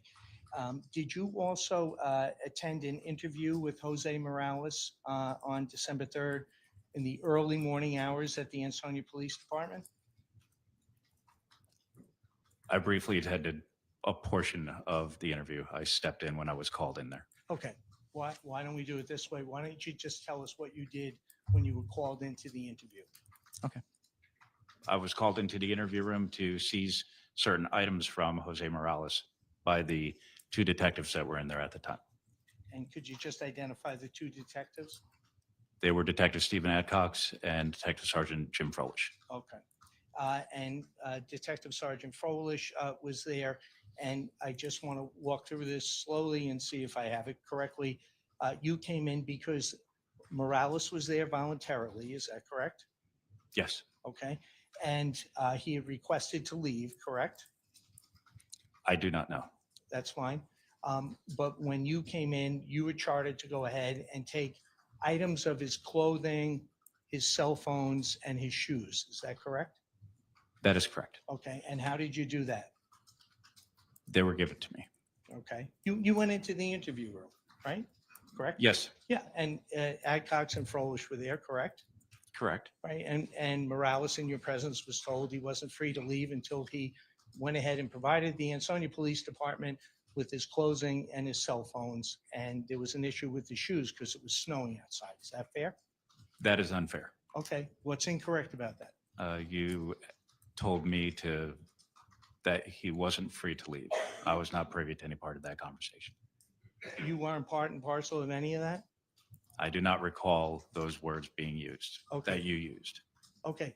Well, was in your presence, and you may not have been there, but was Morales instructed that he had to go ahead and give his clothing and his shoes and his cell phones prior to returning to 105 First Avenue? That also is only partially to my knowledge. Okay. I'm not trying to trick you. What do you mean partially to your knowledge? You used the words before he was able to leave or Yeah. something to that effect. Yeah. I do not, do not recall those words being used. I do know that he was asked to give the items that you discussed, but you're talking about voluntariness. Detective Hart, Morales couldn't walk out of the Ansonia Police Department at 4:35 or 5 o'clock in the morning on Tuesday the 3rd, absent providing his cell phone and his clothes to the officers. Is that fair? I don't know that that's fair. He was free to leave at any time that he wished, from my understanding. But again, I was not part of that interview. I don't want to mince words with you. He was free to leave as long as he provided his clothes and his cell phone. Is that fair? Objection at this point has been asked and answered. I don't think it is. I'll allow it. Overruled. If you recall. Okay. I was not part of the interview process. I was asked to come down there to seize items that were in his possession, and that is all I know about this situation. Okay, all right. So you came in to go ahead and inventory the items that were taken from Morales. Is that fair? Yes, Okay. And did you have any conversations with Morales at that point? I don't recall. Okay, all right. And then you had to go ahead and catalog those items for evidentiary purposes. Is that correct? That is correct. All right. And then I take it that you did not go ahead and transport Morales back to New Haven after you had inventoried the items that were seized from him. That is correct. Okay, all right. Was that the end of your involvement with Mr. Morales on that morning? To the best of my recollection, yes. Oh, all right, okay. We're gonna move on. We're gonna move on from there, okay? Now, it looks like you went ahead and you interviewed a witness named Justin Gasso in Weston, Connecticut on that Tuesday as well. Is that correct? Yes. Okay. And who did you do that interview with? Detective Tresser. Okay. And that was for information that you wanted to obtain from Mr. Gasso regarding his observations. Is that correct? Yes. Okay. And when was that done on that Tuesday? Because you had started early in the morning. When was that done? I don't recall the exact time. Later at night. Okay, later at night. Yes. Okay.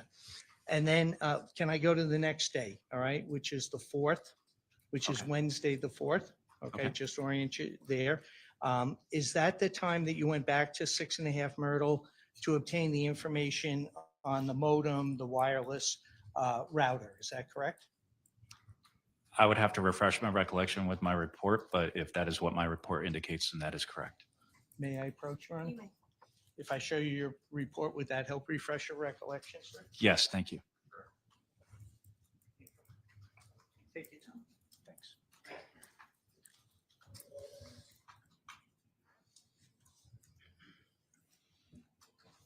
I'm sorry, could you repeat the question? Sure. Was it on the 4th that you returned to 6.5 Myrtle Avenue to obtain the information that you discussed previously regarding the modem and the wireless router?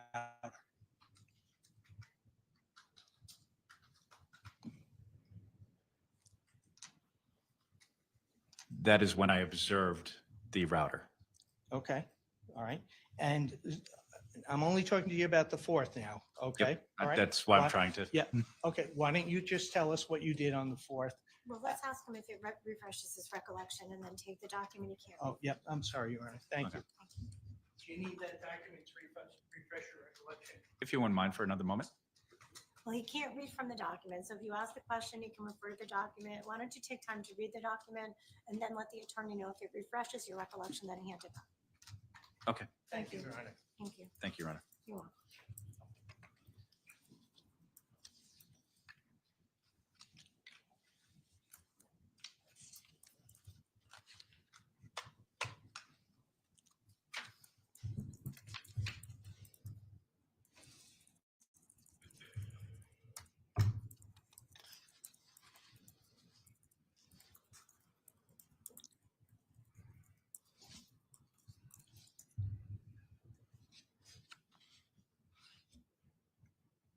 I'm sorry, just for clarification, is this a separate copy for your own records Yes, of the same report? yes. Okay.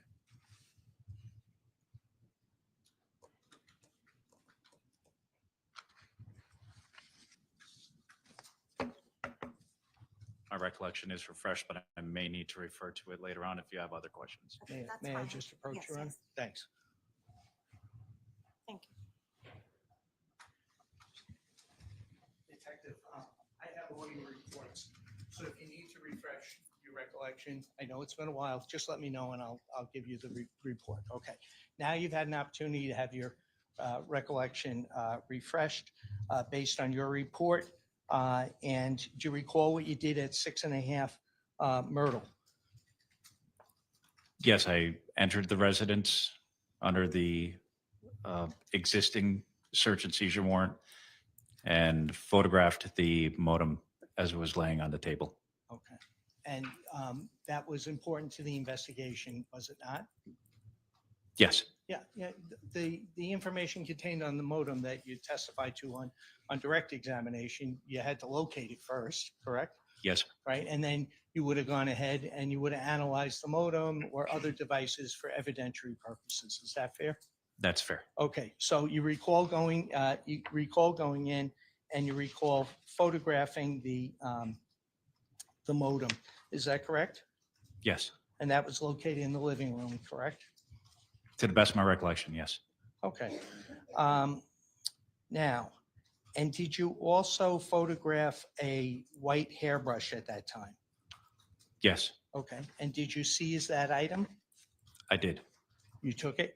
Yes, Okay. And was that introduced and cataloged as evidence regarding the investigation in this case, sir? yes, it was. Okay, terrific.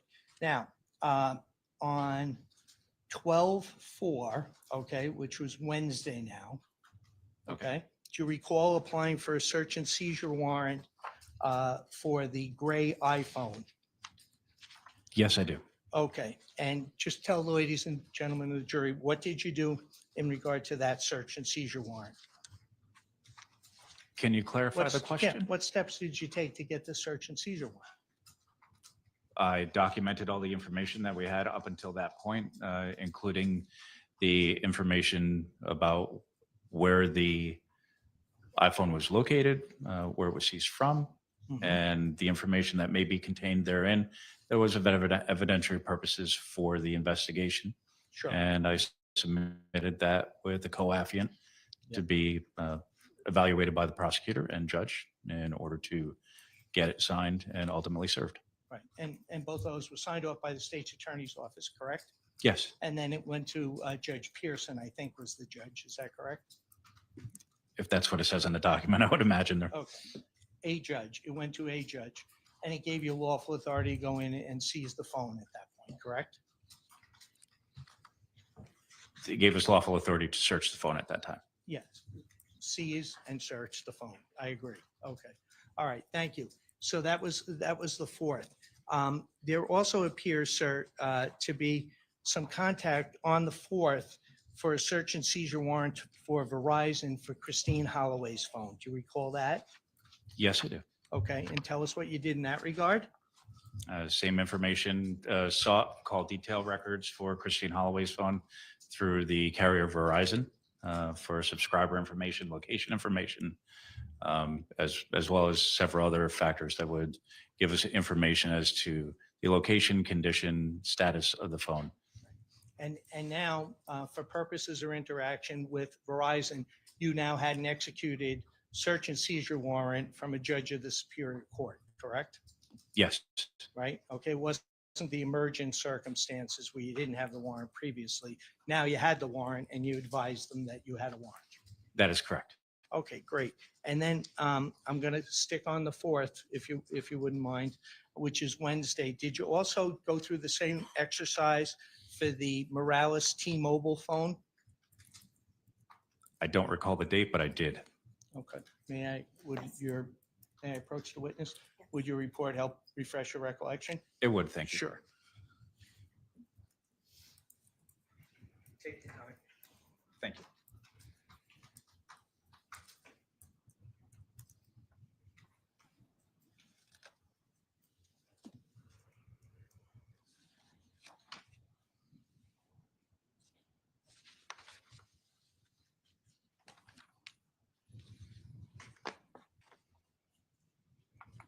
My recollection is refreshed. Okay. Did we go through the same exercise with T-Mobile on the Morales phone? What do you need this back, sir? I'll take it back, yeah. I did. Thank you. You're welcome. Two different carriers, Verizon and T-Mobile, correct? That is correct. Right, so you wanted to get the records for the Christine Holloway phone and the Morales phone. Is that fair? Yes. Okay. Now, I'm going to call your attention to the 9th, okay? Monday, the 9th, the following week, okay? Do you recall preparing a request for analysis for the Connecticut State Police? Could you be more specific? Sure. Do you recall completing a DESPP request for analysis? To be fair, I completed many of those, so I Would it just help- want to make sure what document I'm talking to. Would it help if I showed you your police report? That would, thank you. May I approach, Your Honor? Thank you. Take your time.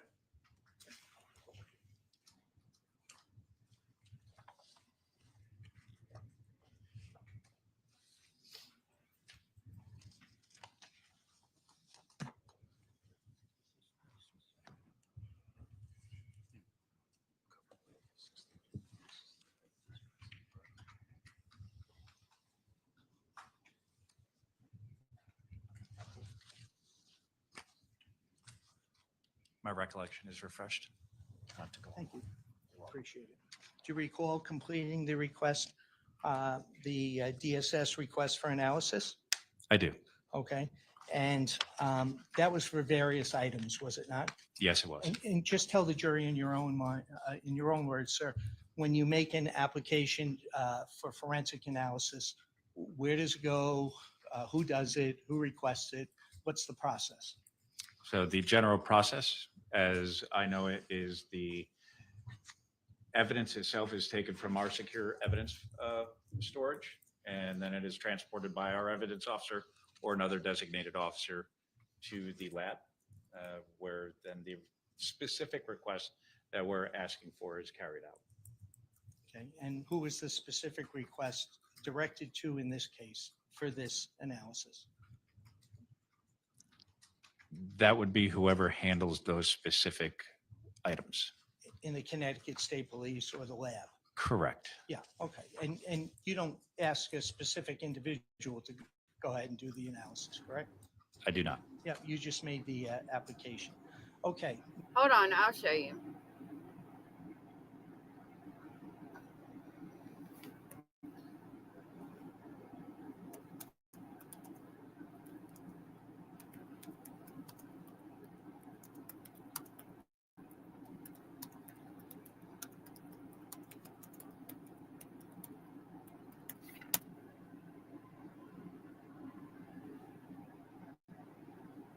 That's not the actual,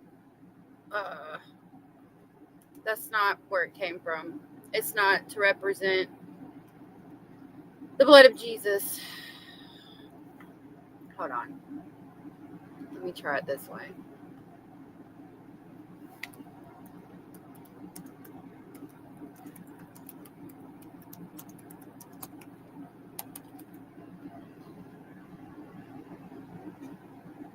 The query Easter eggs et Esther et ball seems to be a mix of Easter traditions, the chemical compound Easter, and potentially a misspelled word ball, which no, that's not it. Eggs are associated with new life, rebirth, and fertility.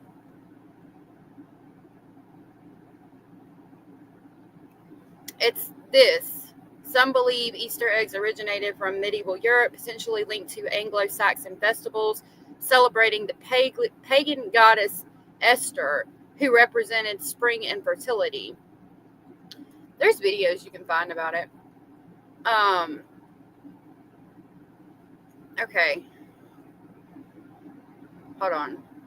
Easter, Ishtar, Esther, and eggs. It's a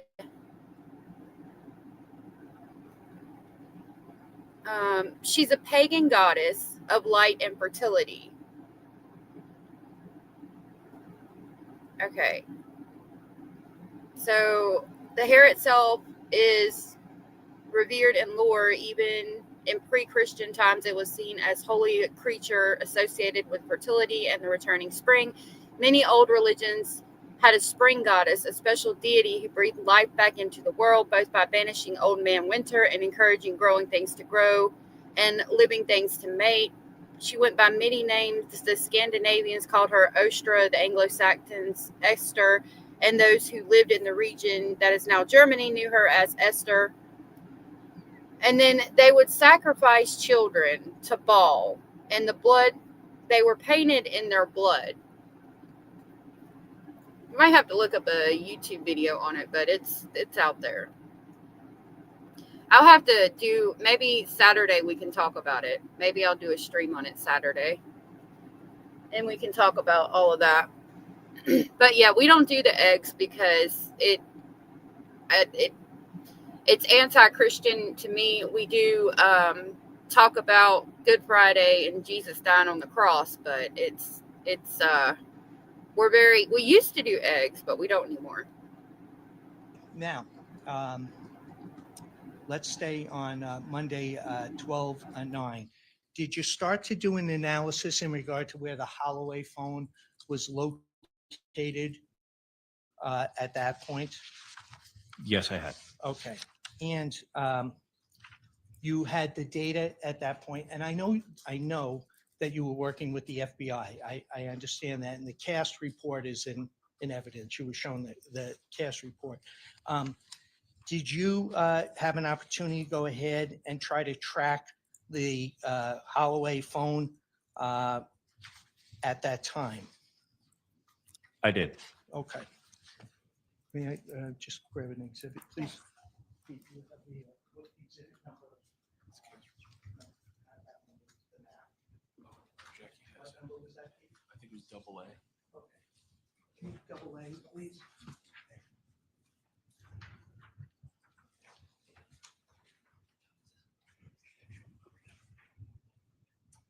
I have no objection to that, Your Honor. All right, court will accept into evidence. Counsel, what is the marking? Your Honor, this is double A, Okay, defendants double A. double A on behalf of the defense. It appears to be a photograph. No objection. Thank you. Detective, just give me 1 second. We're going to put what's been marked as defense double A up on the board and try not to get anyone seasick.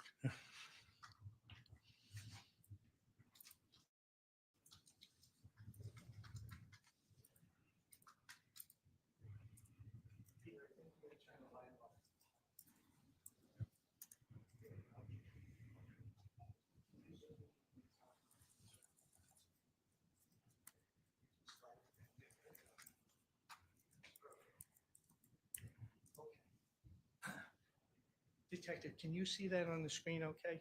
Yes, thank you. Okay. You prepared this map that's been marked as a full exhibit, double A, excuse me, by the defense, did you not? I did. Okay, and I want you to just tell the ladies and gentlemen of the jury what that cluster of red markings up in the Naugatuck area are.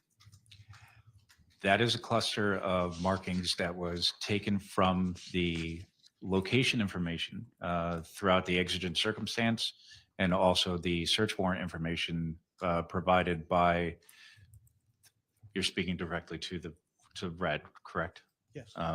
Provided by the cell phone carrier as far as the location of Christine Holloway's phone. All right. And you recall, sir, at what time the tracking information showed that cluster of hits up in the Naugatuck area? What date and time, if you recall? I do recall, but if I could use my report to refresh my recollection, it would be helpful. Okay. Well, would it help to refresh your recollection with your report?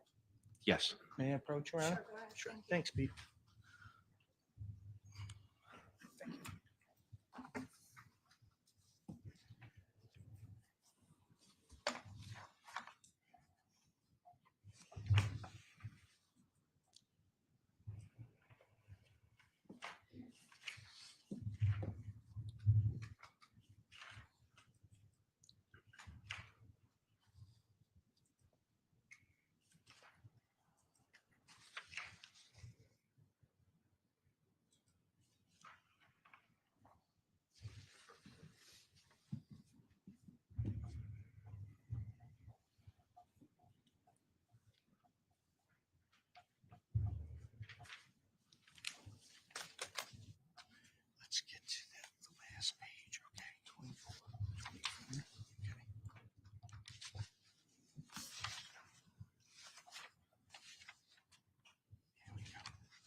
Thank you.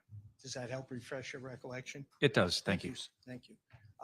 Now, so just tell, well, ladies and gentlemen, the jury, when you prepared this diagram here showing the red dots up in the Naugatuck area, what date and time frame was that? That started on December 2nd in the morning hours. Again, would have to refresh my recollection with my report for specific time. But that was eventually carried through the day on 12/2. Oh, okay. Do you need your police report back? No, thank Okay. you. So that was Monday, 12/2. Is that correct? Yes. Right. Okay. And just tell us, on Monday, 12/2, Christine Holloway's phone was tracked from what time to what time? Well, it started with my exigent circumstances request. That was occurring at about 2 to 2:30 in the morning throughout the remainder of remainder of that time before the phone died. Okay. Just what hours? I'm sorry. We're talking about Monday, 12/2. What hours did the tracking indicate that this Christine Holloway's cell phone was hitting the towers in the Naugatuck area? I understand your question, sir, but it is fairly technical. If I could refer back. Yo, I honestly don't think he remembers anything about what he did. He was so high in that interrogation. I don't think he even remembers anything that he did. To my report for Absolutely. times. Absolutely. Sure. Thank you. He's lost so much weight.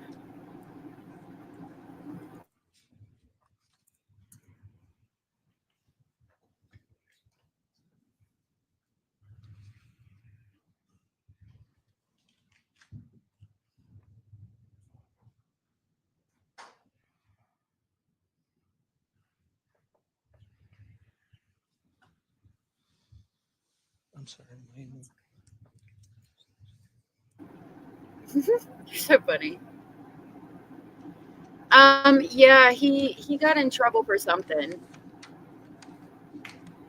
Because he was convicted felon. I don't know if it was drug charges or like beating somebody up or what, but he did have a record because they took him in on the tasers originally. Thank you. Then he got charged with the homicide. Hold on, Thank you. let me turn this off. Let me ask the question again. Okay, Did you refresh your recollection with your report? I did. Okay, and just tell ladies and gentlemen of the jury what time frame we're talking about that the Holloway cell phone was interacting or transmitting with the cell towers in the Naugatuck area. Okay, that would be between 2:15 and 2:31. However, what we're looking at here is not an accurate representation of those small periods of time. Okay. What does that, the exhibit, what does it reflect? All the time prior to 12/2. Okay. You saw the cast report, did you not? I have not had an opportunity to review the cast report. Okay. Mr. Mestry, could you put on, I think that is exhibit, that is, excuse me. Peter, what number is that? I'm sorry? 161. Your Honor, just for reference, we're putting up, which is a full exhibit, the cast report, which is exhibit 161. Okay. Have you seen that diagram before regarding the analysis? This is a full exhibit. Have you seen this really? diagram before regarding the analysis of the Holloway phone, also showing transaction history in the area of Naugatuck, Connecticut? Yes. Okay, and that is, the cast report and your report are consistent in that they show the Holloway phone interacting with cell towers in the Naugatuck area through various times. I know you didn't author that report. I'm sorry, but both of them are consistent that it was activity between the Holloway cell phone and the cell towers in Naugatuck. Is that correct? Yes. Okay. Thank you. Thanks. You can give those to Jackie. Thank you, Peter. Okay. I'm gonna just go through finish up the activity here, and you stop me at any time if you need to refer to your report, okay? Thank All you. right. So it looks like like that. then, also on Monday, 12/9, there was a third warrant applied for and granted for 6.5 Myrtle. Is that correct? You're showing the date is 12/9? Yes, sir. Would you like to see your report? I would, approach, Ryan? Sure.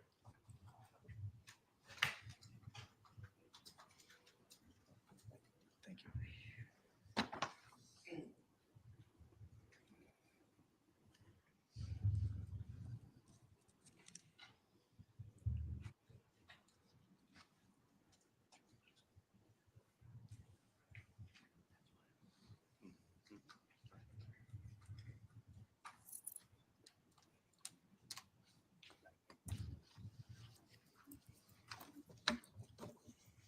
Thank Thank you.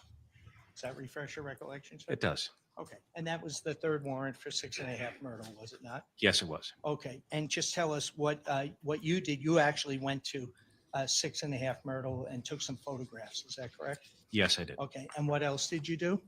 I see certain items of evidentiary interest throughout the time at Yeah. 6.5 Myrtle Avenue. Okay, and that's because you had the third warrant to go and lawfully enter into 6.5 Myrtle and search Me too. and seize items that you thought had evidentiary significance. Correct. Okay, and what would you have done with those items after you seized them? Package them, seal them, and eventually place them in the evidence room. Great. Okay, now I'm going to go to the next day, which is Tuesday, December 10th. Okay. Did you, sir, at that time also complete a search and seizure warrant application for the iCloud backup associated with the Apple iPhone? Yes, I did. Okay, and you applied for permission to go ahead and obtain that information? Yes. Yeah, okay, and that was granted, was it not? Yes, it was. And just tell us in your own words, how did you obtain that information? Which information specifically are you asking about, sir? Well, you wanted to get information regarding the Morales cell phone as well as the Holloway cell phone, is that correct? That is correct. Okay, and just tell us what you did and what happened as a consequence of that. Can I refer to my report? Oh, sure, absolutely. May I approach That's you? fine. Thank you. Thank you.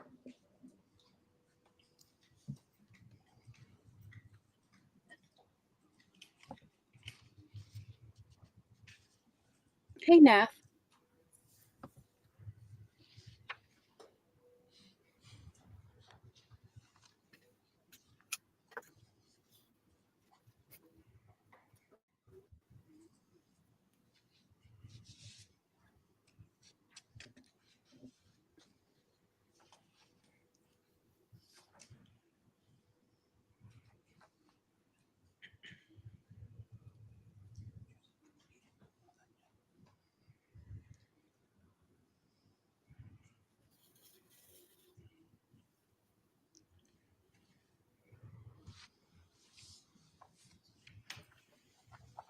Thank you. Sure. Detective, calling your attention to the search warrant for the Tuesday, 12/10 for the email addresses. What did you do in regard to the application, and did you receive any information for your investigation? Yeah, so as you could see in my report, there are numerous email addresses that I researched and sought to each individual company, whether it be Google, Apple for iCloud, so on and so forth. If there's any information that was of evidentiary purposes for our case, there were some that didn't provide any actual records back. But same process is followed with my previous search warrants in checking with those companies to see if there was anything of investigative interest. Right. So you received information regarding the email addresses at that point. Is that correct? Yes. Okay. We're going to move forward here. Do you recall also the following day on the 13th, which was Friday, did you go through the same exercise for voicemails, get lawful authority to go ahead? Would you like to review your report? Yes, or I do you recall. No, I do recall. Yeah, you recall. Okay. And that was to obtain the voicemails from the phones. Is that correct? That is correct. Okay. And what was the importance of the voicemails? The voicemails may have information contained in them that would further be evidence of the crime that we were investigating. And did you obtain that information from the providers? Yes, I did. Okay, for your analysis and investigation. Correct. Okay, great.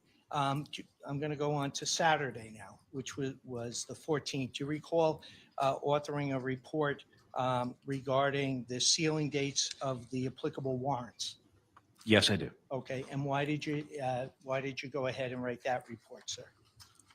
That was to keep track of when each warrant was signed, as well as how long the period was, believed to be 14 days, if I recall correctly, for each individual warrant to when the warrant would be released. Okay. Sir, on the 18th, did you have an opportunity to go ahead and review some past text messages? I'll withdraw the question. It's really, I'll withdraw the question. Thank you, Your Honor. Okay. All right. On December 18th, it looks like, did you have an opportunity to analyze the T-Mobile data from Jose Morales' cell phone 203-809-2849? Which data are you speaking about, sir? This was December 18th. Which specific data from T-Mobile? I'm sorry. Can you Regarding clarify the question? Morales' phone?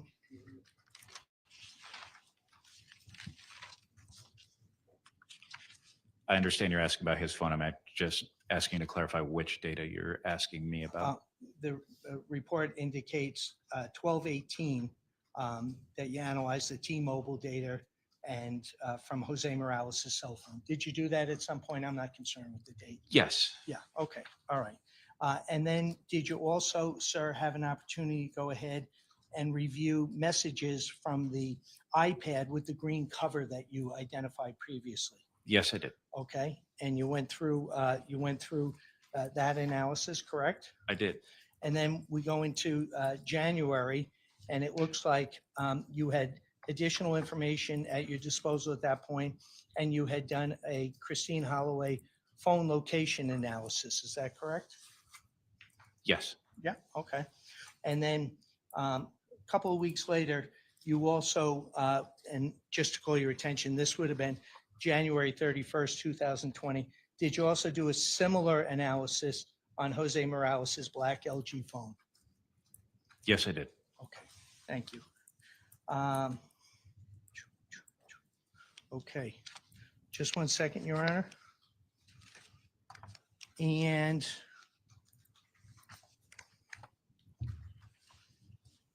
sir, do you recall back in February 27, 2020, do you recall tracking information regarding text messages between an individual named Hector Rodriguez and Jose Morales? I do not recall. Okay, may I approach, Your Honor? Sure.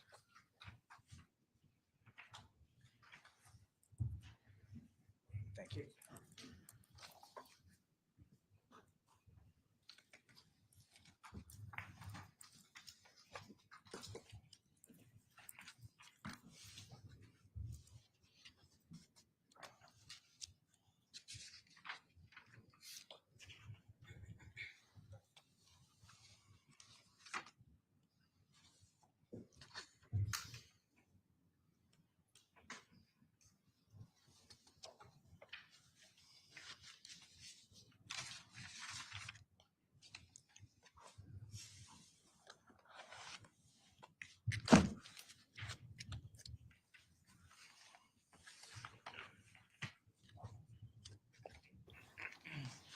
YouTube deletes post. Thank you. I don't know why. Do you recall undergoing that exercise? Yes. Just tell ladies and gentlemen of the jury, in regard to the investigation regarding the death of Christine Holloway, what was the significance of the text messages between Jose Morales and Hector Rodriguez? I'm gonna object and they call for a hearsay response. All right, let me just ask the jury to step up for a moment and I'll hear that because you're claiming it, you're objecting. I'm gonna ask the jury to step out for a brief moment. We'll be right back.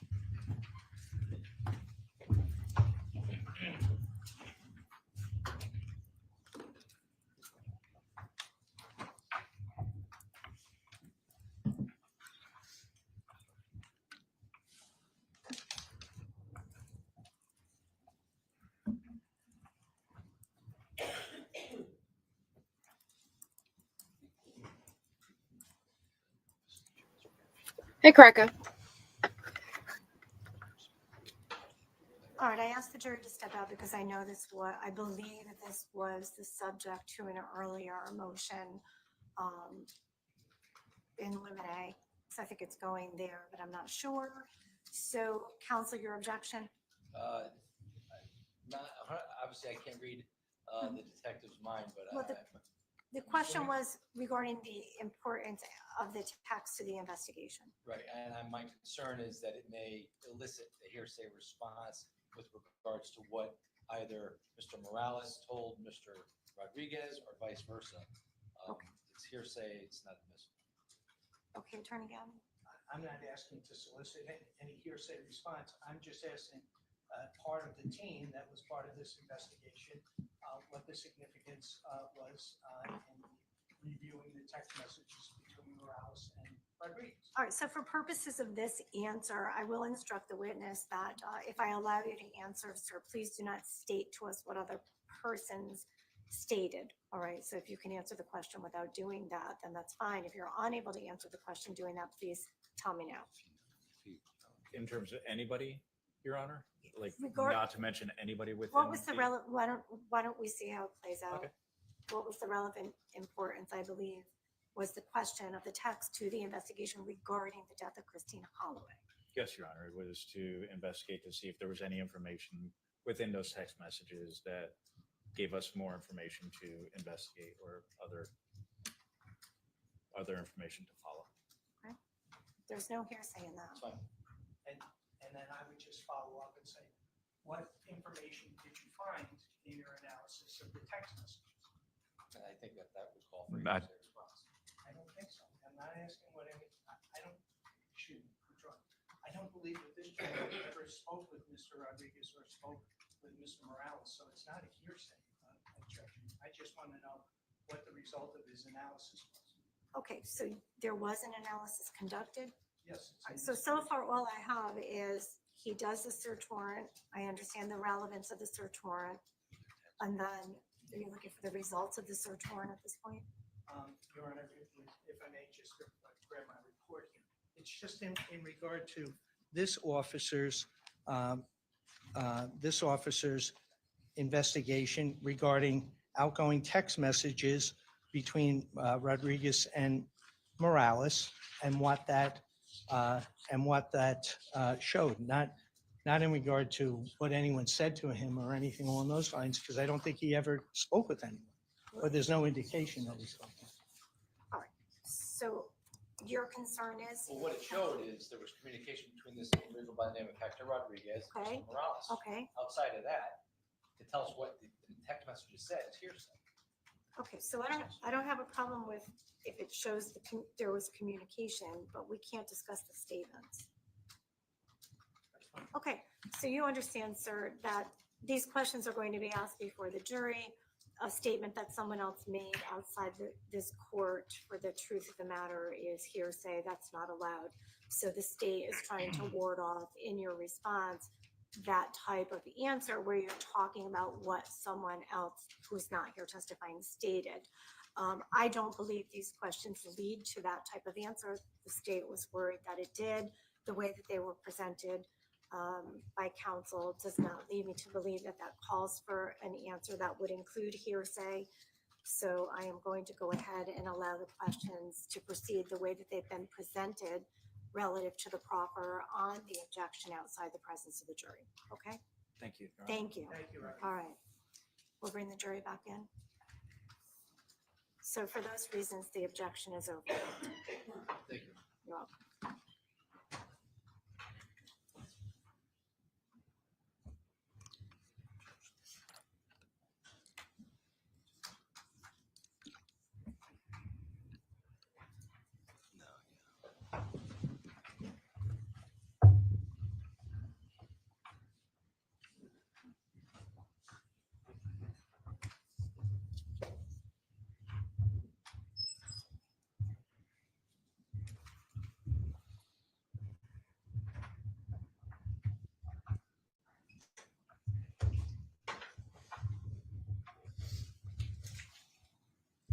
Thank you. Thank you. Stipulate to be present. Thank you. You may proceed. Thank you. Detective, just last questions here. Am I correct that you never interviewed Mr. Morales at any time? That is correct. And individual by name of Hector Rodriguez from New Haven, am I correct that you didn't interview that individual as well? I did not. Okay. Do you recall authoring a report back in February 27, 2020, and I can show it to you, regarding your analysis of the text messages between Hector Rodriguez and Jose Morales? Yes, I do. Okay. And do you need to see the report? If not, no? Okay. No, thank So you recall doing that? Yes, I do. Okay. And what was the evidentiary or investigatory significance of going ahead and analyzing those messages? We're analyzing those messages to see if there was any other information or investigative leads to follow in this case. Thank you so much. I appreciate your time. I know that was a lot of reports we went through. Thank you. Thank you, Your Honor. Thank you. Any redirect? Attorney No, Your Joseph? Honor, thank you. All right, sir, you may step out of the witness box. Thank you. You're all set. Thank you, Your Honor. Counsel, this is a good time to adjourn for the day. Good. So we won't get through the witness. All right. The rest of direct and cross-examination. That's By the end of the day, it's already 17 after 4. That's good. Okay, so ladies and gentlemen, the jury, we are going to adjourn for the day. Oh my Thank God. you for your patience with the continued process. Also, please leave your notepads behind. Well, that's the end of And that. we'll see you back tomorrow morning, same time at 9:30 for the 2 continued hours and business. 19 minutes. Thank you so much. Please remember the instructions that I Lord previously have given mercy, to you this and your woman. obligations under your oath. Thank you. Have a good evening. Bye. Yep. Court's done already.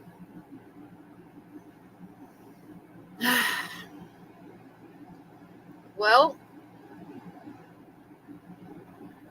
I guess that's it for today. In the morning, I have an appointment at 9 o'clock. My computer just went crazy. So I might be a little late. I might be here on time. I don't know. We shall see. If I'm going to be late, I will reschedule the live. Yeah, this judge, I just can't with her. Yeah, it is. I don't know what to do.